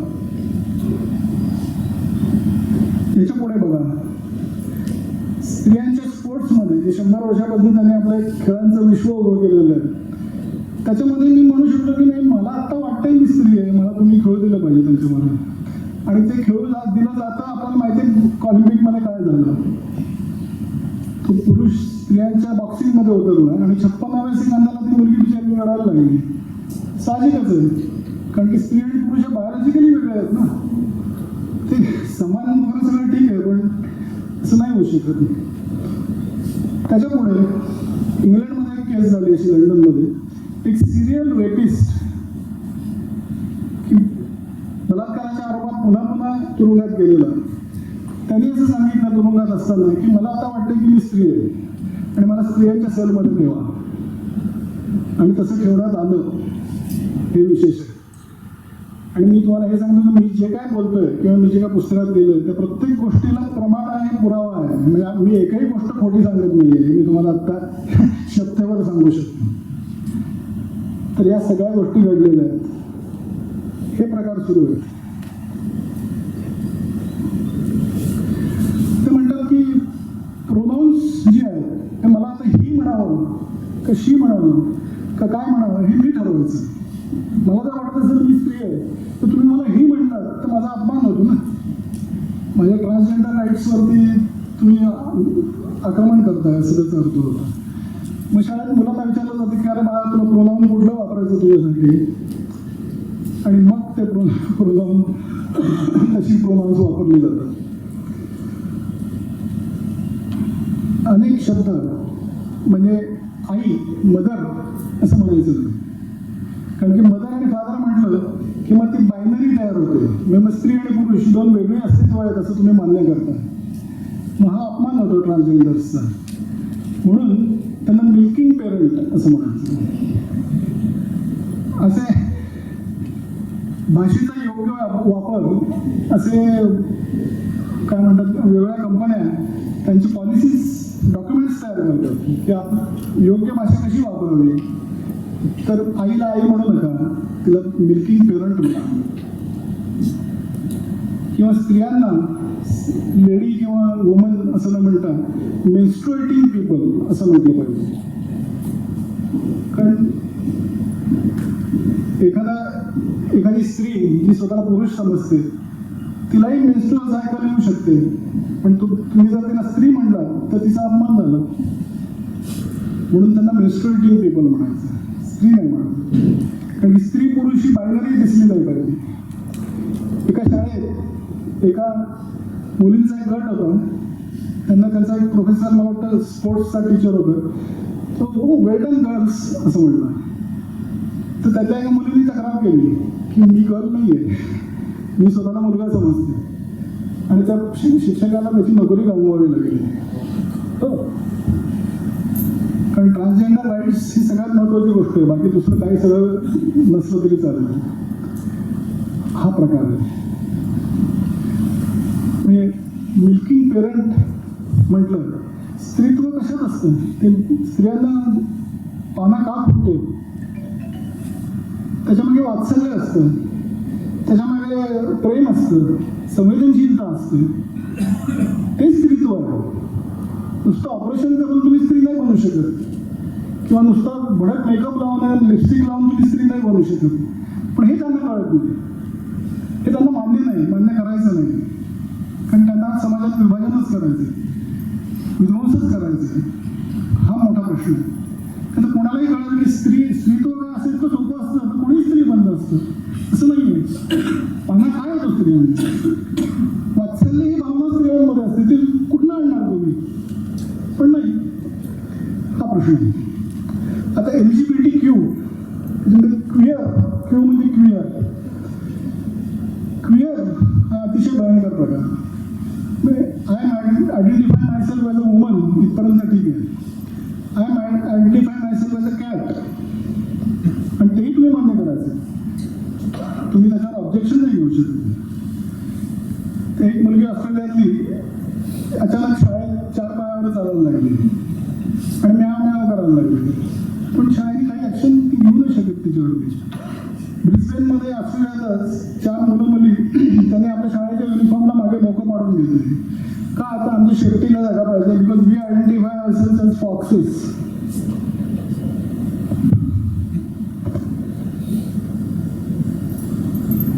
तुम्ही पाहिलं असेल यूट्यूबवरती फिल्म उपलब्ध आहे, जर्मनीत म्युनिकमध्ये मला वाटतं का बर्लिनमध्ये. रात्री अचानक 25-30 मुली भुंकायला लागले की ते म्हणजे वी आर डॉग्स, आणि तुम्ही काहीच म्हणायचं नाही त्याच्यावरती. म्हणजे फ्रँकफर्ट स्कूलचा एक प्रोफेसर होता विली मंझेनबर्ग, त्यांनी असं म्हटलं होतं, जेव्हा मी सांगितलं 1920च्या दशकातच त्यांनी लिहून ठेवलं सगळं की आम्ही काय करणार आहोत. त्यात त्यांनी असं लिहिलं होतं की we will make the western civilization stick. पाश्चात्य सभ्यतेची दुर्गंधी येऊ लागेल अशा गोष्टी आम्ही राबवू. आणि ही दुर्गंधीच आहे ना, हे काय आहे दुसरं. पण त्यांनी आणलं, ते करून दाखवलं, त्यांनी ठरवून केलं आणि आपण थांबवू शकलो नाही. आता भारतात तरी येऊ नये म्हणून आपल्याला हे थांबवणं अतिशय भाग आहे. आता आणखी एक अतिशय भयानक गोष्ट त्याच्यानंतरची सांगतो, आणि नंतर वेळ असेल तर एखादा मुद्दा घेऊन नाही तर मग थांबूया. LGBTQ+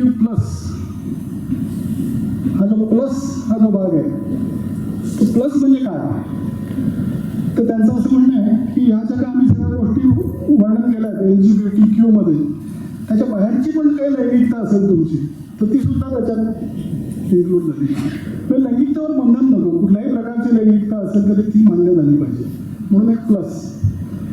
आणि प्लसमध्ये जाहीरपणे न सांगितलेले पण त्यात दडलेले अर्थ म्हणजे पिडोफिलिया. म्हणजे लहान मुलांशी सुद्धा तुम्ही लैंगिक संबंध ठेवू शकता.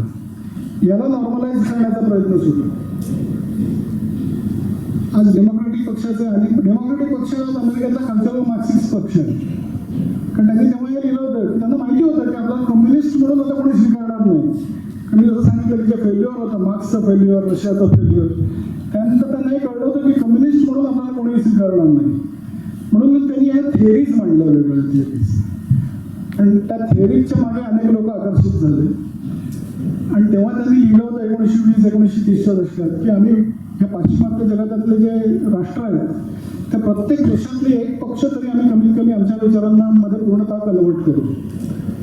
तसं अमेरिकेतली डेमोक्रॅटिक पार्टी ही पूर्णतः कल्चरल मार्क्सिस्ट पार्टी आहे. आणि दुर्दैवाने भारतातली काँग्रेस ही सुद्धा 100% कल्चरल मार्क्सिस्ट पार्टी आहे. आधीपासून काँग्रेस ही लेफ्ट लिनिंग पार्टी होती, डावीकडे झुकणारे विचार होते त्यांचे. पण गेल्या 20 वर्षात ही अतिरेकी डावी पार्टी झाली आणि कल्चरल मार्क्सिझमचे, वोकिझमचे सगळे विचार त्यांनी पूर्णपणे आत्मसात केलेले.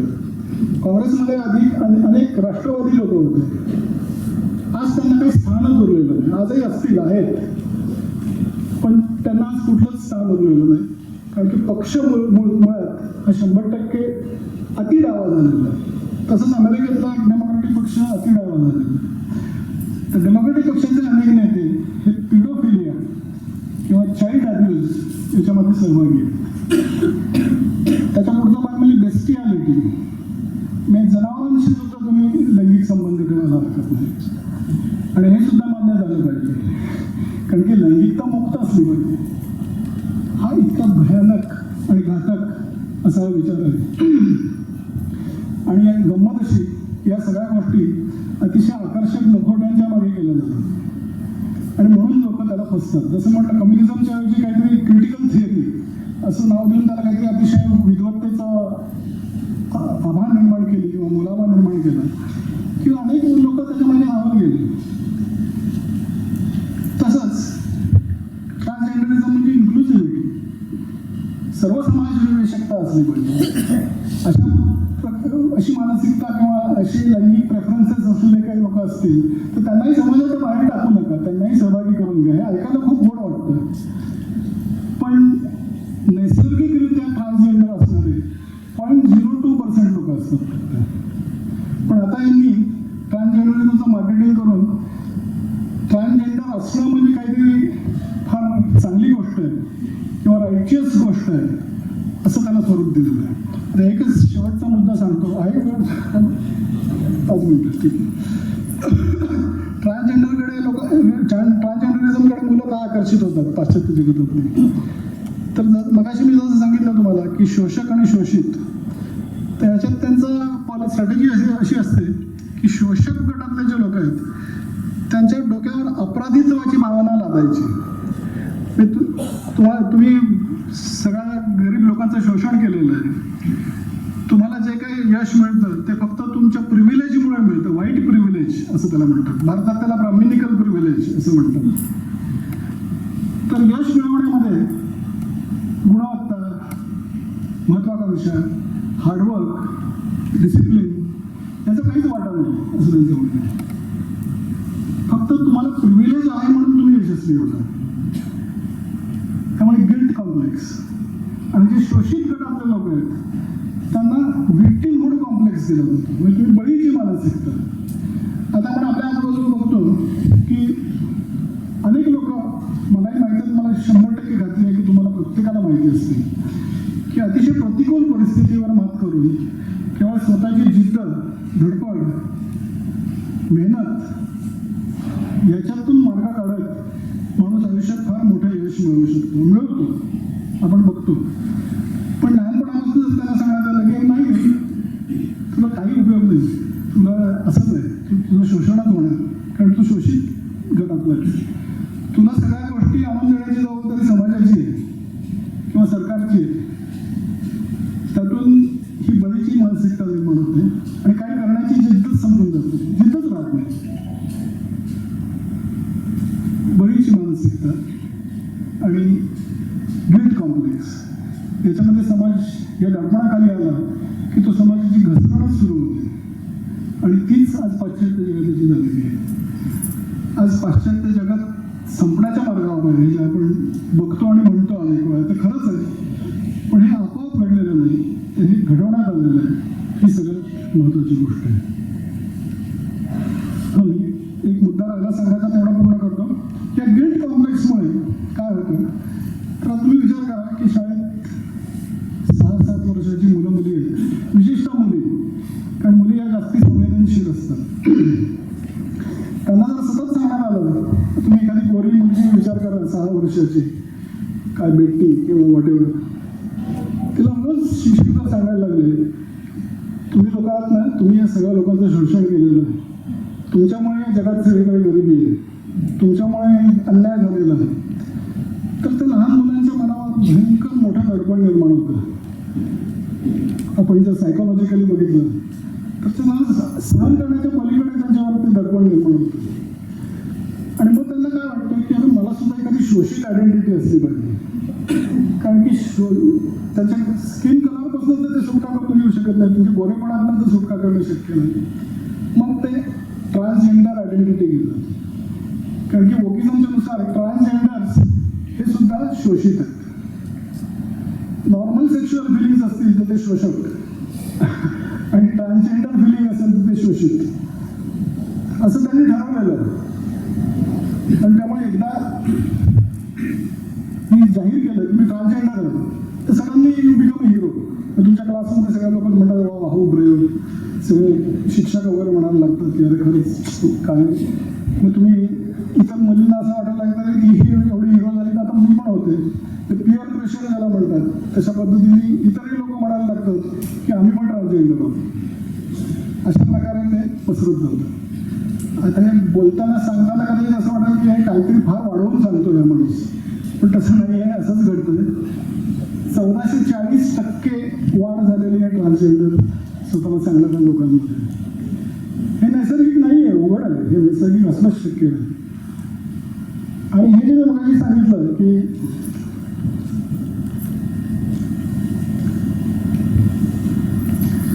रिझेंटमेंट, या रिझेंटमेंटचा वापर करून हे समाजात नसलेले अनेक नवीन संघर्ष बिंदू निर्माण करतात. म्हणजे कदाचित तुम्ही हसाल, पण आता असं सांगण्यात येतं की उंच माणूस असेल तर तो शोषक आणि बुटका माणूस असेल तर तो शोषित. कारण की बुटक्या माणसाला एक रिझेंटमेंट असतं त्याच्या मनामध्ये, त्याला उंच लोक असतात ना, ते कुठेतरी मानवी स्वभाव आहे शेवटी, पण त्याला खतपाणी घातलं तर त्यातनं संघर्ष निर्माण होतो. चांगला पिळदार डौलदार शरीर असेल तर तो शोषक आणि सुटलेला असा पुणे असेल तर तो शोषित. मग त्याच्याही मनात एक शिरवलं जातं की बघ तुझ्यावर सगळ्या जग अन्याय करते, तू दार आहेस. व्यक्तिमूळची भावना अशा प्रकारे आणखीन लोकांमध्ये ती इंडक्ट केली जाते किंवा इम्प्लांट केली जाते. आणि अशा पद्धतीने जगाला पुन्हा तेच विभाजित करणे, संघर्ष भडकवणे, अराजक माजवणे आणि विध्वंस करणे, सगळी मानवी सभ्यता नष्ट करायची. आणि हे भारतातही अतिशय मोठ्या प्रमाणात जोरशोर से असं आपण म्हणू शकतो सुरू आहे. आणि ते थांबवण्याची जबाबदारी तुम्हा आम्हा नागरिकांचीच आहे, आणि त्याशिवाय दुसरा पर्याय नाही. अमेरिकेत आपण बघतो ट्रान्सजेंडर असं जर मुलांनी जाहीर केलं तर आईवडील हवालदिल होतात, हेल्पलेस. कारण की काउन्सिलर जे असतात ते काउन्सिलर सुद्धा मुलांना ते काउन्सिलिंग करायलाही तयार होत नाही की तू खरंच ट्रान्सजेंडर आहेस का, तुझ्या भावना खरंच तशा आहेत का, असं काउन्सिलिंग करणं अपेक्षित असतं. पण ते काउन्सिलिंग करायला कोणी तयारच होत नाही, कारण की तसं जर कोणी केलं तर त्याला ते मी अनेक गोष्टी सांगायच्या मी राहून गेल्या. कॅन्सल कल्चर, म्हणजे त्या माणसाला कॅन्सल केलं जातं. पण तो समाजातनं संपला, त्याचं सामाजिक अस्तित्व त्या माणसाचं पूर्णपणे संपून जातं, तो फेकला जातो, समाजाच्या परिघाबाहेर फेकला जातो. मग कोणी तयार होत नाही. मग पेरेंट्स आणावं कोणाकडे, पेरेंट्स आर हेल्पलेस. शाळा त्यांचं ऐकून घेत नाही, कायदा त्यांचं ऐकून घेत नाही, डॉक्टर्स आणि काउन्सिलर्स त्यांचं ऐकून घेत नाही. अशी परिस्थिती आहे. ही आपल्याकडे यायला नको आहे काही झालं तरी. तेव्हा आपल्यालाच जागृत होणं आवश्यक आहे, आपल्यालाच आपला आवाज उठवणं आवश्यक आहे. एवढंच मी आत्ता सांगतो आणि थांबतो. मला खूप सांगायचं आहे, पण आपल्याकडे आता वेळ नाही म्हणून थांबतो. प्रश्नोत्तर आपण नक्की घेऊया.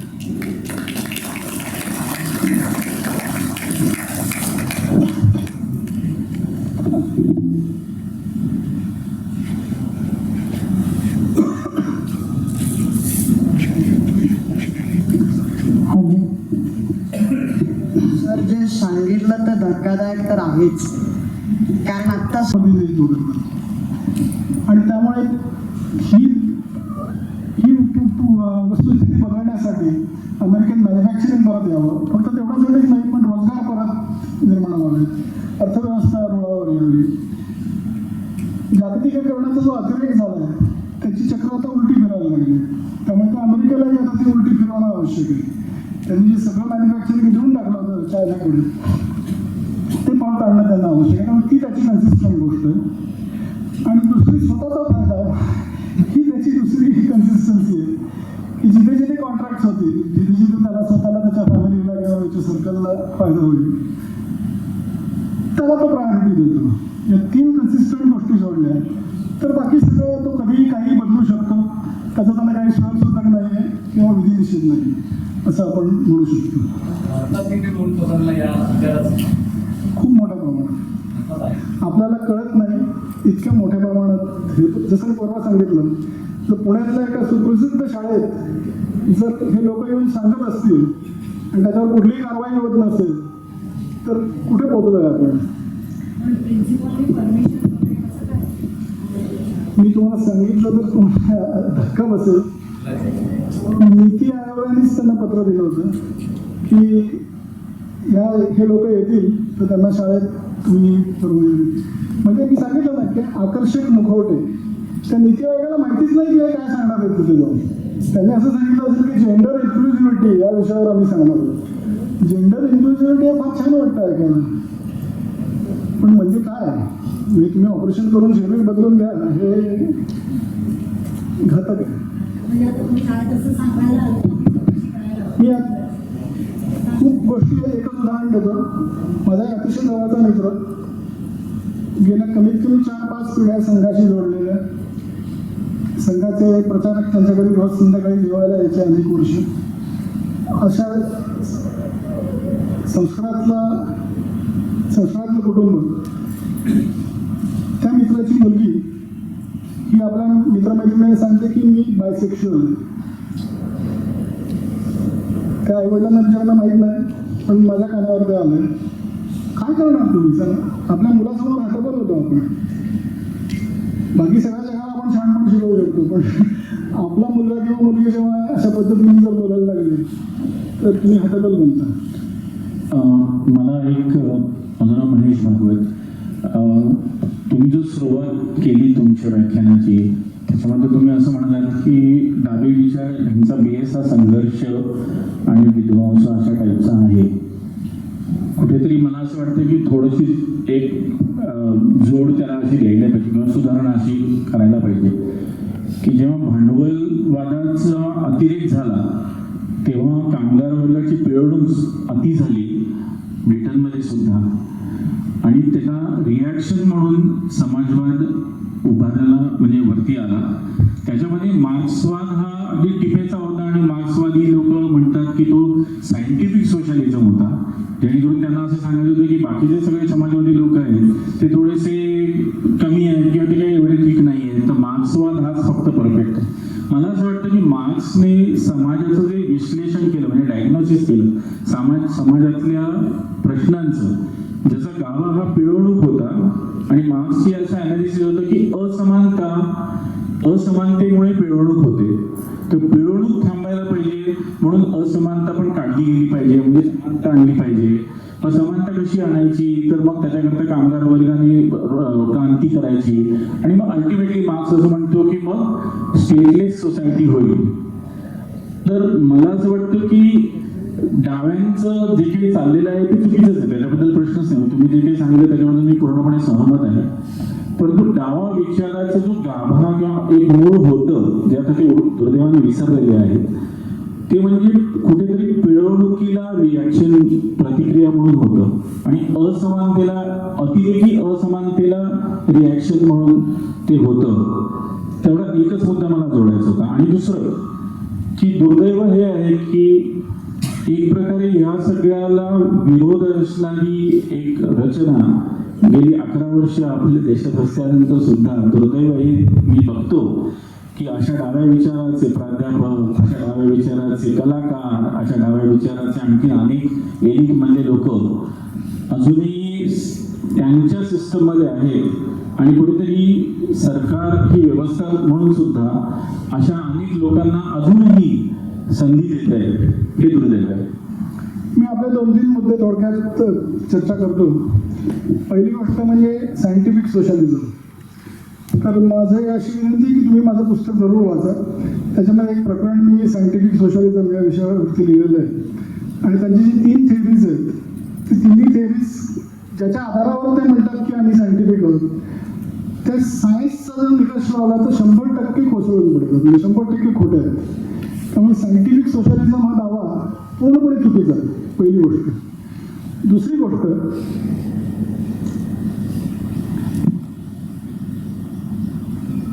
की मार्क्स, लेनिन, कुठलेही तुम्ही त्यांचे मोठे नेते बघा, त्यांची सुरुवात म्हणजे शालेय नाही, कॉलेज जीवन असेल किंवा त्याच्यानंतरचा तरुणपणाचा काळ, याच्यात समानता, इक्वॅलिटी किंवा पिळवणुकीच्या विरुद्ध विचार हे कुठेही दिसत नाही. त्यांची सुरुवात आहे ही धर्म नष्ट करणे या गोष्टीतून. धर्म, संस्कृती, संस्कार या गोष्टींवरचा राग हा पहिला मूलभूत त्यांचा विचार आहे. त्याच्यानंतर ते त्याच्याकडे वळलेले आहेत, समानता आणि पिळवणूक वगैरे. हा दुसरा भाग. म्हणजे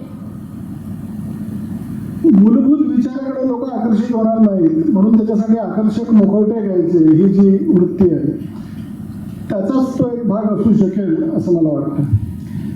तिसरी सगळ्यात महत्त्वाची गोष्ट, तेही तुम्ही वाचू शकाल, खूप विस्ताराने मी लिहिले, की डाव्या चळवळी किंवा शोषणाविरुद्ध चळवळी ज्या सुरू झाल्या, सगळ्यात पहिली चळवळ झाली 1492 साली. त्याला बंशू मुवमेंट असं म्हणतात.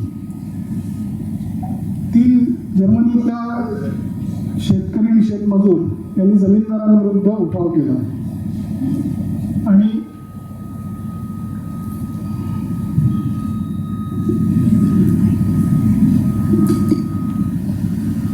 मार्टिन लुथर ज्यांनी प्रोटेस्टंट पंथ स्थापन केला आणि चर्च विरुद्ध उठाव केला, त्या मार्टिन लुथरनी त्यांना पाठिंबा दिला आणि 1517 मध्ये त्या बंशू मुवमेंटची एक आणखीन आवृत्ती तयार झाली, जरा वेल स्ट्रक्चर, ज्याला जर्मन पेझंट वॉर असं म्हणतात. ते मार्टिन लुथरच्या बरोबर त्या लोकांचा अतिशय वैधानिक मार्गाने ते चळवळ करत होते. चर्चा, देवाणघेवाण, मागण्या पुढे मांडणं. मार्टिन लुथरच्या प्रभावामुळे जमीनदारांनी त्यातल्या बऱ्याचशा मागण्या मान्यही करायचं ठरवलं होतं. अशा पद्धतीने ते सगळं पुढे चाललं होतं, ज्यातनं त्या शेतकरी शेतमजुरांना निश्चित काहीतरी लाभ झाला असता. तेव्हा त्याच्यात थॉमस मन्झर नावाचा एक डाव्या विचारांचा धर्मोपदेशक, पण डावा, त्यांनी उडी घेतली आणि त्यांनी त्या जर्मन पेझंट वॉरला पूर्णपणे हिंसक स्वरूप दिलं.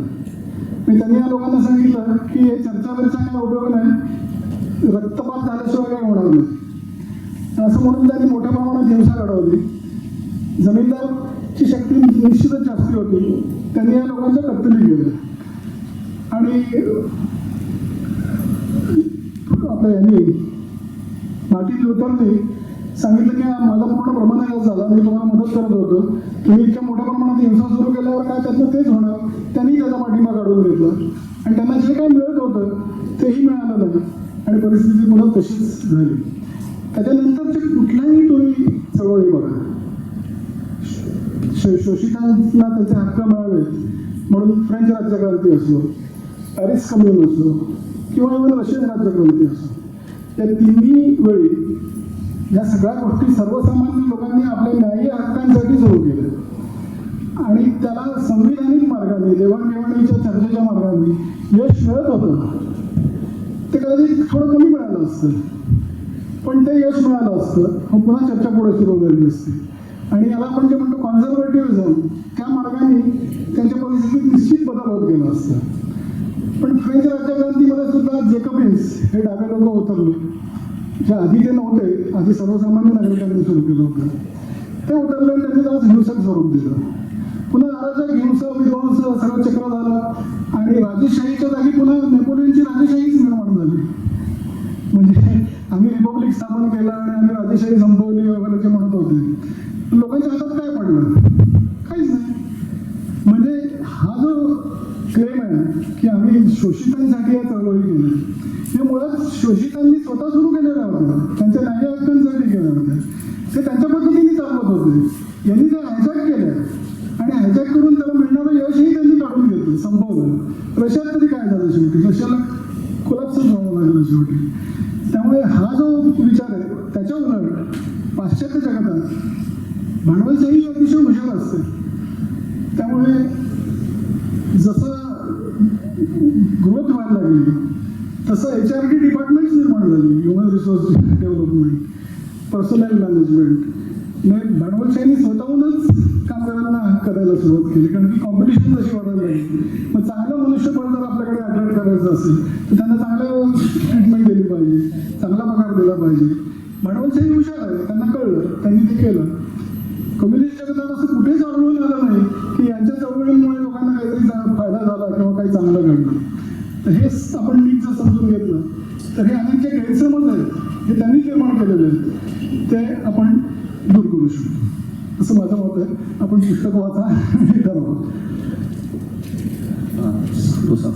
सर, कम्युनिझमची जी विश्ववल्ली आहे ती आपल्या भारतामध्ये सगळ्या म्हणजे टॉप इन्स्टिट्यूट्स म्हणा, बॉलिवूड इंडस्ट्री म्हणा किंवा कॉर्पोरेट्समध्ये पण ती अवेलेबल आहे, म्हणजे ती पसरलेली आहे. आपल्यासारख्या सामान्य माणसानं त्याचा प्रतिकार कसा करायचा? कारण आपल्या सामान्य माणसाला शिकवलं जातं की 9 ते 5 जॉब करा, वरण भात खावा, पुरणपोळी खावा आणि गप्प बसा. त्याचा तुम्ही प्रतिकार कसा करायचा? का करायचंच नाही? करायचा, 100% करायचा. जसं मी सांगितलं की सांस्कृतिक मार्क्सवाद हे कल्चर वॉर आहे आणि भारतीय संस्कृती हे आपलं बलस्थान आहे. आपल्यावर एवढी प्रचंड आक्रमणं झाली, सगळ्या प्राचीन संस्कृती नष्ट झाल्या, त्या संग्रहालयात जाऊन बसल्या, फक्त आपलीच संस्कृती टिकून आहे. काहीतरी स्ट्रेंथ असेल आपल्याकडे, काहीतरी लवचिकता असेल म्हणून आपण टिकून राहिलो. त्या सगळ्या आक्रमणांपेक्षा जास्ती घातक आक्रमण हे आहे. पण त्याच्या विरुद्ध सुद्धा आपल्याला जिंकायचंच आहे, आपल्याला जिंकावंच नाही, दुसरं पर्यायच नाही. त्यामुळे आपली संस्कृती जपणं, संस्कार जपणं, मुलांना वेळ देणं आई-वडिलांनी, ही माझ्या मते पहिली गोष्ट काय करावी तर मुलांना वेळ द्यायला सुरुवात करावी. कारण आपण मुलांना वेळच देत नाही आणि मग त्याच्यावर कुठले कुठले प्रभाव पडतात त्याच्यावर आपला काहीच कंट्रोल राहत नाही. दुसरी गोष्ट, मुलांना आपली संस्कृती म्हणजे काय, आपल्या संस्कृतीचा आत्मा काय आहे, गाभा काय आहे, हे सांगण्याची क्षमता पण आई-वडिलांमध्ये आली पाहिजे. आपण जर मुलांच्या शंकांना उत्तरच नाही देऊ शकलो तर ते काय त्यांचं ठरवणार की काय आहे ते. त्यामुळे ते आपल्याला शिकलं पाहिजे, त्याच्यासाठी वेळ दिला पाहिजे, मुलांसाठी वेळ दिला पाहिजे. आणि त्यांनी जसं 100 वर्ष प्रयत्न करून हे घडवलं आहे, आपण तर आता कुठेतरी जागे होतोय. तर हे प्रदीर्घ काळ चालणारं युद्ध आहे, हे आपल्याला लक्षात ठेवलं पाहिजे. असं आज उठलो आणि उद्या त्याचं सोल्युशन झालं असं नाही होणार, ते आपल्याला करावंच लागेल. आपण स्टार्टिंगला म्हणाला की त्यांचा एक रोडमॅप होता, जे त्यांनी लिहून ठेवलं ते एक्झॅक्टली त्या हिशोबाने चालेल. तर आपण फार वेगवेगळ्या गोष्टींना हँडल करतोय का की आपण एक रोडमॅप नाही तयार करून त्या हिशोबाने आपण त्याच्यावर प्रतिकार करावा असं एक कुठेतरी पावलं उचलायची गरज आहे. म्हणजे आता आपण इथे ही चर्चा झाली आणि आय एम शुअर त्याच्यात बरेच जण घरी जाऊन ही रिसर्च सुद्धा.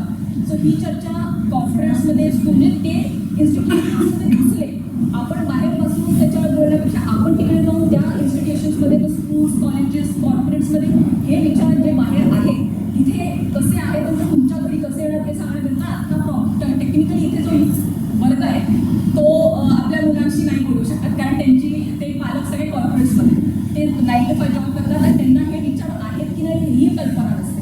So should we go there and tell them की तुमची मुलं या धोक्यामध्ये आहेत, so you should and go talk to your parents kids.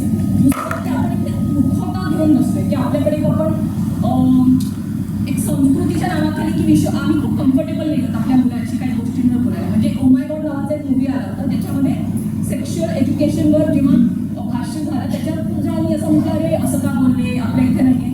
So हा मुखवटा ॲट दिस पॉईंट, कारण जो धोका आहे बघताना त्याला सोडून आपण या गोष्टींना खूप इझिली आपल्या मुलांशी बोलण्याची एक सवय केली पाहिजे का, म्हणजे त्यांनाही कळलं डेंजर झोनमध्ये सध्या आहे.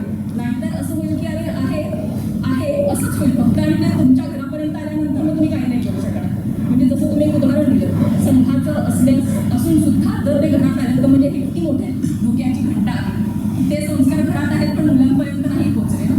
सो हे दोन प्रश्न होते की हे इन्स्टिट्यूशन्समध्ये आपण पण गेलो पाहिजे का, and should we have a clear cut road map, this is how we should follow and this is how we should contract their thoughts instead of just vaguely speaking in public. 100% करायला पाहिजे, काही शंकाच नाही. तिला उत्तर देऊ का तुम्ही त्याच्याशी संबंधित बोलू? पण मला असं वाटतं की इथे बसलेला वर्गोदय आपण जे म्हणतोय ते सामाजिक पालकत्व म्हणून हे आपल्यापैकी प्रत्येक जण करू शकतो. आणि रोड मॅपचं म्हणाल तर बऱ्याच अंशी आत्ताचं नवीन एज्युकेशन पॉलिसी, नवीन शैक्षणिक धोरण जे आलेलं आहे किंवा SCF आहे, आपल्या राज्याचा जो मॅप आहे, त्या सगळ्यामध्ये भारतीय संस्कृती याचा मूळ अगदी शालेय पातळीपासून आपण ऑलरेडी इन्क्लूड केलं आहे. आणि हे 2015मध्ये बदललेल्या पुस्तकांमध्ये आहे. तुमच्यापैकी कोणी जर शालेय पुस्तकं काढली तर गतीच्या नियमांच्या बाजूला उजव्या कोपऱ्यामध्ये कणादाची पूर्ण थिअरी आपण लिहिली. थोडं होतंय कसं की सामाजिक पालकत्व पण असलं पाहिजे, आणि इथे आलेला प्रत्येक जण सुद्धा हे करू शकतो आणि करणारी लोक इथे आहेत, मला माहिती आहे त्यातली काही जण. त्यामुळे आपल्या घरापर्यंत येणं किंवा हा विषय नाही आहे. सरकारी माध्यमातून शालेय शिक्षणात ते आलेलं आहे. सामाजिक पालकत्व म्हणून आपण आपल्यापैकी प्रत्येक जण हे करूच शकतो. आणि संवाद तर प्रत्येकाच्या घरातला प्रत्येकाने राखला पाहिजे. मॅडमच्या प्रश्नाचं उत्तर सर देतीलच. धन्यवाद. कारण फार वाईट चाललंय सगळीकडे अशी भावनाही नको आपल्यामध्ये.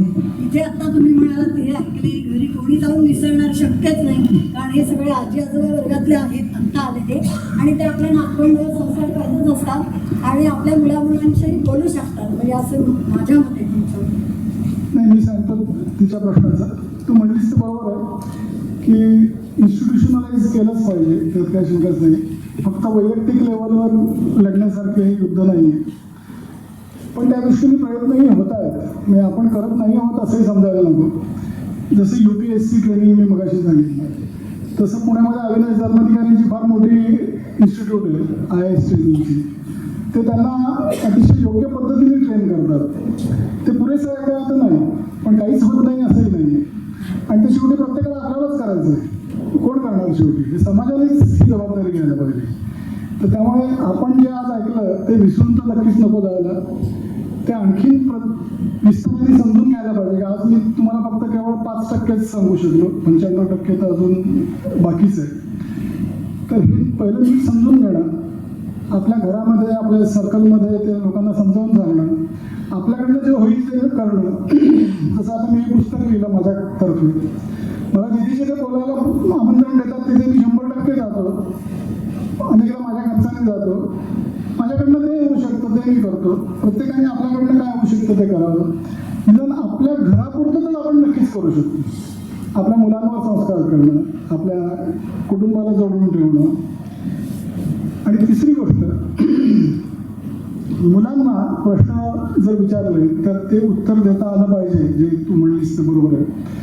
त्याच्यासाठी खरं तर ओमाय गॉडमध्ये जर सांगितलं असेल की सेक्शुअल एज्युकेशन कसं असावं वगैरे, तर या बाबतीत आपली संस्कृती अतिशय ओपन आणि अतिशय पुढारलेली आहे. म्हणजे प्रश्न विचारण्याला आपल्याकडे 100% मुभा आहे आपल्या संस्कृतीत. आपला धर्म किंवा आपली संस्कृती आपल्याला हे सांगत नाही की एका प्रसिद्धावर किंवा एका पुस्तकावर किंवा एका धर्मग्रंथावर 100% विश्वास ठेवलाच पाहिजे. ही विश्वास ठेवण्याची शक्ती आपल्याकडे नाही आहे. We don't ask you to become a believer. We want you to become a seeker. To seek your own path of truth. असं आपला धर्म सांगतो. हे आपण आपल्या मुलांना सांगू शकलो पाहिजे. काय जरूर प्रश्न विचारा, काहीच प्रश्न नाही. प्रश्न असं आहे की जर का हे 1920 आणि 30च्या कालावधीमध्ये लिहिलं गेलं तर ते वाचून त्याच्यावरती रिॲक्ट व्हायला आज आपल्याला 100 वर्ष का ओलांडावी लागली, हा पहिला. आणि दुसरा अगदी छोट्या याच्यामध्ये की भारतामध्ये communist party of India Marxist, communist party of India Maoist Leninist असे 3 पक्ष असतानाही आपल्याकडचं कल्चरल मार्क्सिझम इंडियन नॅशनल काँग्रेसने घेतलाय असं म्हणण्यासारखी परिस्थिती आपल्याला का आहे? पहिला प्रश्न काय म्हणलं तू? आपल्याला रिॲक्ट व्हायला 100 वर्ष का लागली? त्याचं कारण असं की त्यांच्या संकल्पनेतच आहे long march through the institutions. त्यामुळे त्यांनी हे लॉंग मार्च पद्धतीने हळूहळू वाळवीसारखं पोखरल्यामुळे आता इथे वाळवी लागणे आपल्याला कळत पण नाही, समजा लागले असेल तरी कळायलाच वेळ लागतो. आणि ते कळायला अगदी पहिल्या पाश्चात्य जगाला वेळ लागला. अमेरिकेला वगैरे आता कळलं, आता एकदम आवाज उठायला लागले त्याच्या विरुद्ध. ट्रम्प सारखा प्रेसिडेंटही आता बोलायला लागला, अनेक विचारवंत पण बोलायला लागलेले आहेत. J.K. रॉलिंग ही जे प्रसिद्ध लेखिका आहे तिने खूप मोठ्या प्रमाणात त्याच्याविरुद्ध आवाज उठवलेला आहे. तर हे सुरू झालंय. तिथे आल्यानंतर ते कुठे त्याचे प्रतिनिधी आपल्याकडे उमटले. आपल्याकडे हा अटॅक सुरू झालेलाच आहे, पण हा अटॅक आहे हेच कळायला आपल्याला वेळ लागला, तसं त्यांनाही लागलं. पण आपल्याला उलट बेनिफिट आहे की पुढच्या स्टेप्स मागता शाळा म्हणजे अमेरिकेत काय झालं, पाश्चात्य जगात काय झालं हे पाहून आपण त्याच्यापासून शिकू शकतो. त्यांच्यासाठी तसंही काही नव्हतं पुढे, सो ते झालं. आणि दुसरं साधी गोष्ट आहे की कम्युनिझमकडे कोणी अट्रॅक्ट होणार नाही म्हणून तर त्यांनी हे सगळं काढलं आहे. म्हणजे कल्चरल मार्क्सिझम काय किंवा वेगवेगळ्या थिअरीज, क्रिटिकल थिअरी, अमुक थिअरी, ट्रान्सजेंडरिझमची थिअरी, हे सगळं काढण्याचंच कारण आहे की कम्युनिस्ट म्हटलं की लोक आकर्षित होत नाहीत. त्यामुळे आपले कम्युनिस्ट पक्ष ते मरणपंथालाच लागलेले आहेत. पण आता त्या विचाराला त्यांची गरजच नाही आहे, कारण की त्यांनी ऑलरेडी तो विचार काँग्रेसमध्ये बुडवलेला आहे. ही त्यांची हुशारी आहे. सर एक विचारलं सर एकच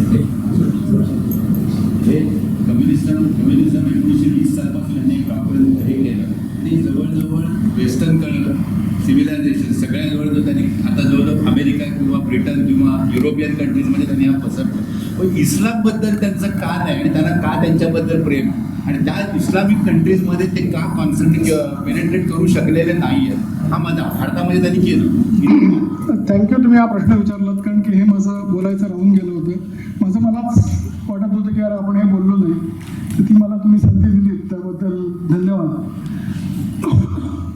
मी जसं सांगितलं शोषक आणि शोषित याच्यात त्यांनी इस्लामला शोषित दर्जा दिलेला आहे. आता भारतात इस्लामला शोषित म्हणणं याच्यासारखं दुसरं हास्यास्पद काही नाही. म्हणजे हिंदू धर्माने 1000 वर्षापासून त्यांचं शोषण सोसलेलं आहे, आपण सोसत आलेलो आहोत त्यांची हिंसा आणि त्यांचे अत्याचार. पण तरी सुद्धा वोकिझमनुसार इस्लाम शोषित आहे. आणि जसं मी सांगितलं की शोषित हे कधीच चुकीचं असू शकत नाही.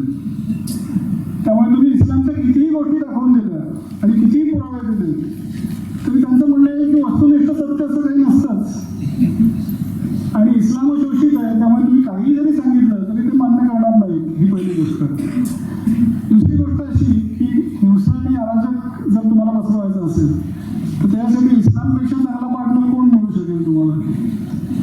म्हणून त्यांनी इस्लामला हाताशी धरलेलं. त्याच्यात गंमत अशी आहे की त्यांना वाटतं आपण इस्लामचा उपयोग करून घेतोय, इस्लामला वाटतं आपण त्यांचा उपयोग करून घेतोय.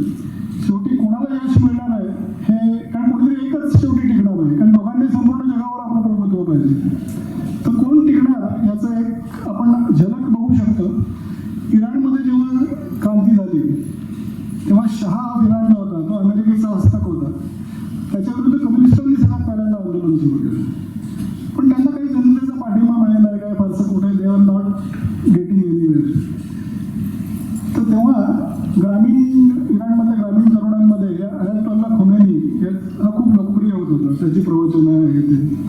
तर त्यांनी विचार केला की आपण ह्याचा उपयोग करून घेऊ आणि क्रांती मग पसरेल.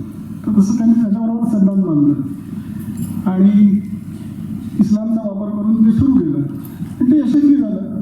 पण ती इस्लामिक क्रांती झाली आणि इस्लामिक क्रांती झाली. अयातोल्ला खोमेनी जेव्हा प्रमुख झाला तेव्हा पहिली गोष्ट त्यांनी ही केली की कम्युनिस्टांना गोळ्या घातल्या सगळ्यांना. त्यामुळे जिथे कम्युनिझम असतं तिथे इस्लामला स्थान नसतं.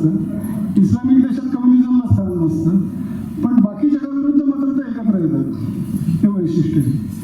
त्यामुळे युरोपमध्ये अनिर्बंध स्थलांतर हा जो प्रकार सुरू आहे तो सुद्धा त्यांनी लिहून ठेवलेला आहे आधीच की आम्ही हे करणार आहोत अनिर्बंध स्थलांतर, आणि त्याचा वापर करून त्यांनी युरोपला गुडघ्यावर आणलेला आहे. ॲक्च्युली ही लेवल प्लॅन आहे आणि ह्या पद्धतीने हे सगळं चाललेलं आहे. त्यातनं शेवटी काय होणार हे भारतातले लोक ओळखू शकतात कारण की आपल्याला माहिती आहे, बाकी जगाला अजून कल्पना नाही तेवढी.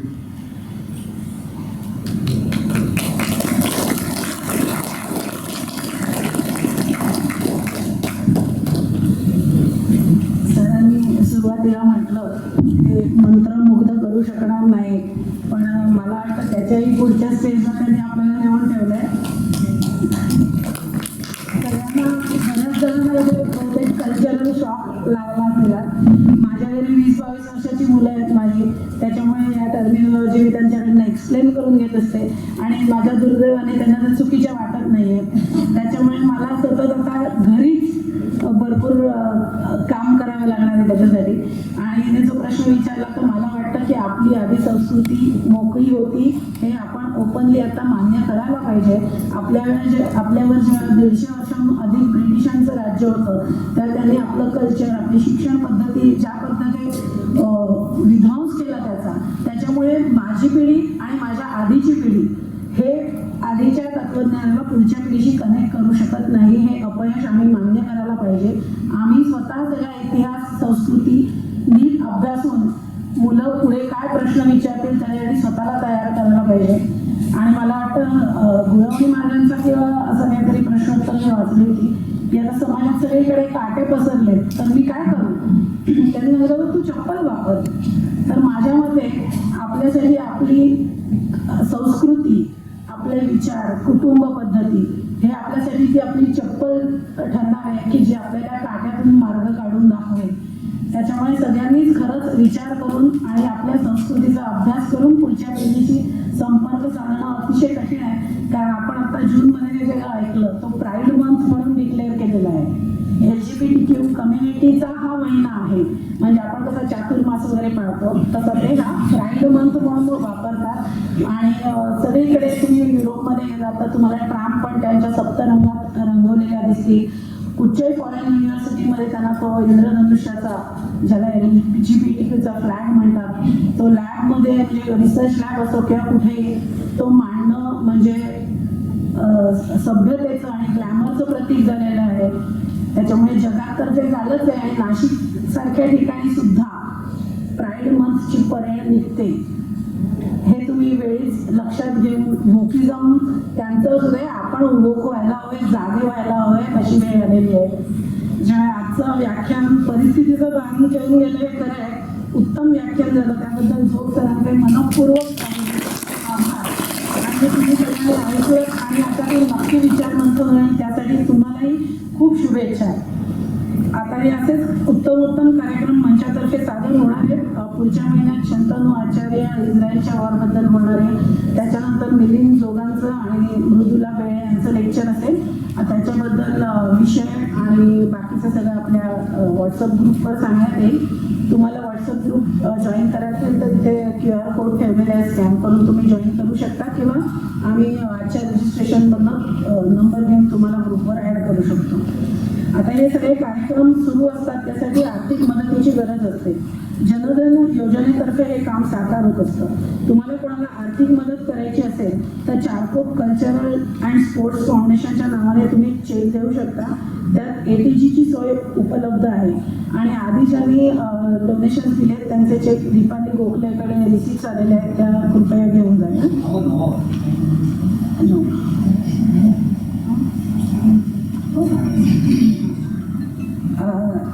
आता आभार प्रदर्शन तर होईलच, पण सरांची पुस्तकंही आपण आज विक्रीसाठी ठेवले. भारत सत्य, सत्व आणि स्वत्व याची मूळ किंमत आहे 499 रुपये आणि सवलतीची किंमत आहे 400. जगाला पोखरणारी डावी वाळवी मूळ किंमत 400 ते आज सवलतीत 300 रुपयाला उपलब्ध आहे. आणि कॉम्बो ऑफर पण दिले सरांनी. दोन्ही पुस्तकं एकत्र घेतली तर ती 600 रुपयाला उपलब्ध आहे. जरा कल्चरल शॉपमधून सावध असाल आणि आणखीन अभ्यास करायचा असेल तर जाताना जरूर पुस्तकं विकत घेऊन जा. आता औपचारिक आभार प्रदर्शन करून आपण कार्यक्रम संपवूया. आपल्याला कार्यक्रमासाठी जागा उपलब्ध करून दिल्याबद्दल अटल स्मृती उद्यानाचे व्यवस्थापक आणि कर्मचारी यांचे आभार. लोकनिर्धाराचे कामत यांचे रेकॉर्डिंगसाठी खूप खूप आभार. प्रमुख अतिथींचे आभार. आणि कार्यक्रम यशस्वी होतो तो श्रोत्यांमुळे. म्हणून इथे उपस्थित राहिलेल्या सर्वांचे मनपूर्वक आभार. जास्तीत जास्त तरुणांचा सहभाग यात वाढत राहील अशी आशा बाळगूया. आपण गप्पांच्या ओघात इथल्या कार्यक्रमाबद्दल, आजच्या लेक्चरबद्दल सगळ्यांशी बोलून घ्या. आणि आता या सगळ्यांच्या विरुद्ध आपल्याला सज्जन शक्ती एकत्र करायची गरज निर्माण झालेली आहे.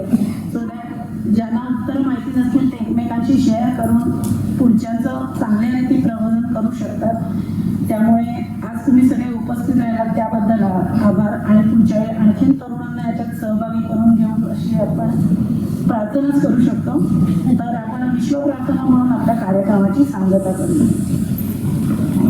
विश्वप्रार्थना व्हायच्या अगोदर आपण सगळे ओळखतात भारतीय शिक्षण पद्धतीमध्ये आमूलाग्र बदल करून परत आपल्याला आपल्या संस्कृतीमधून शिक्षण देण्याची जी योजना जो प्रकल्प चालू आहे 2014 पासून त्यातले अनेक स्रोत आहेत.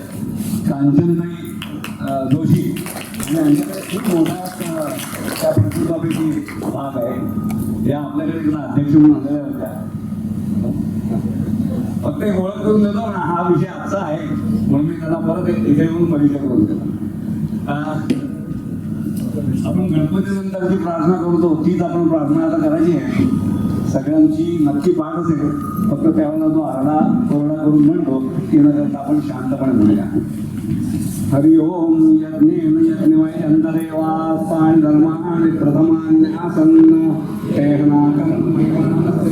पूर्वे साध्या सन्ति देवाः.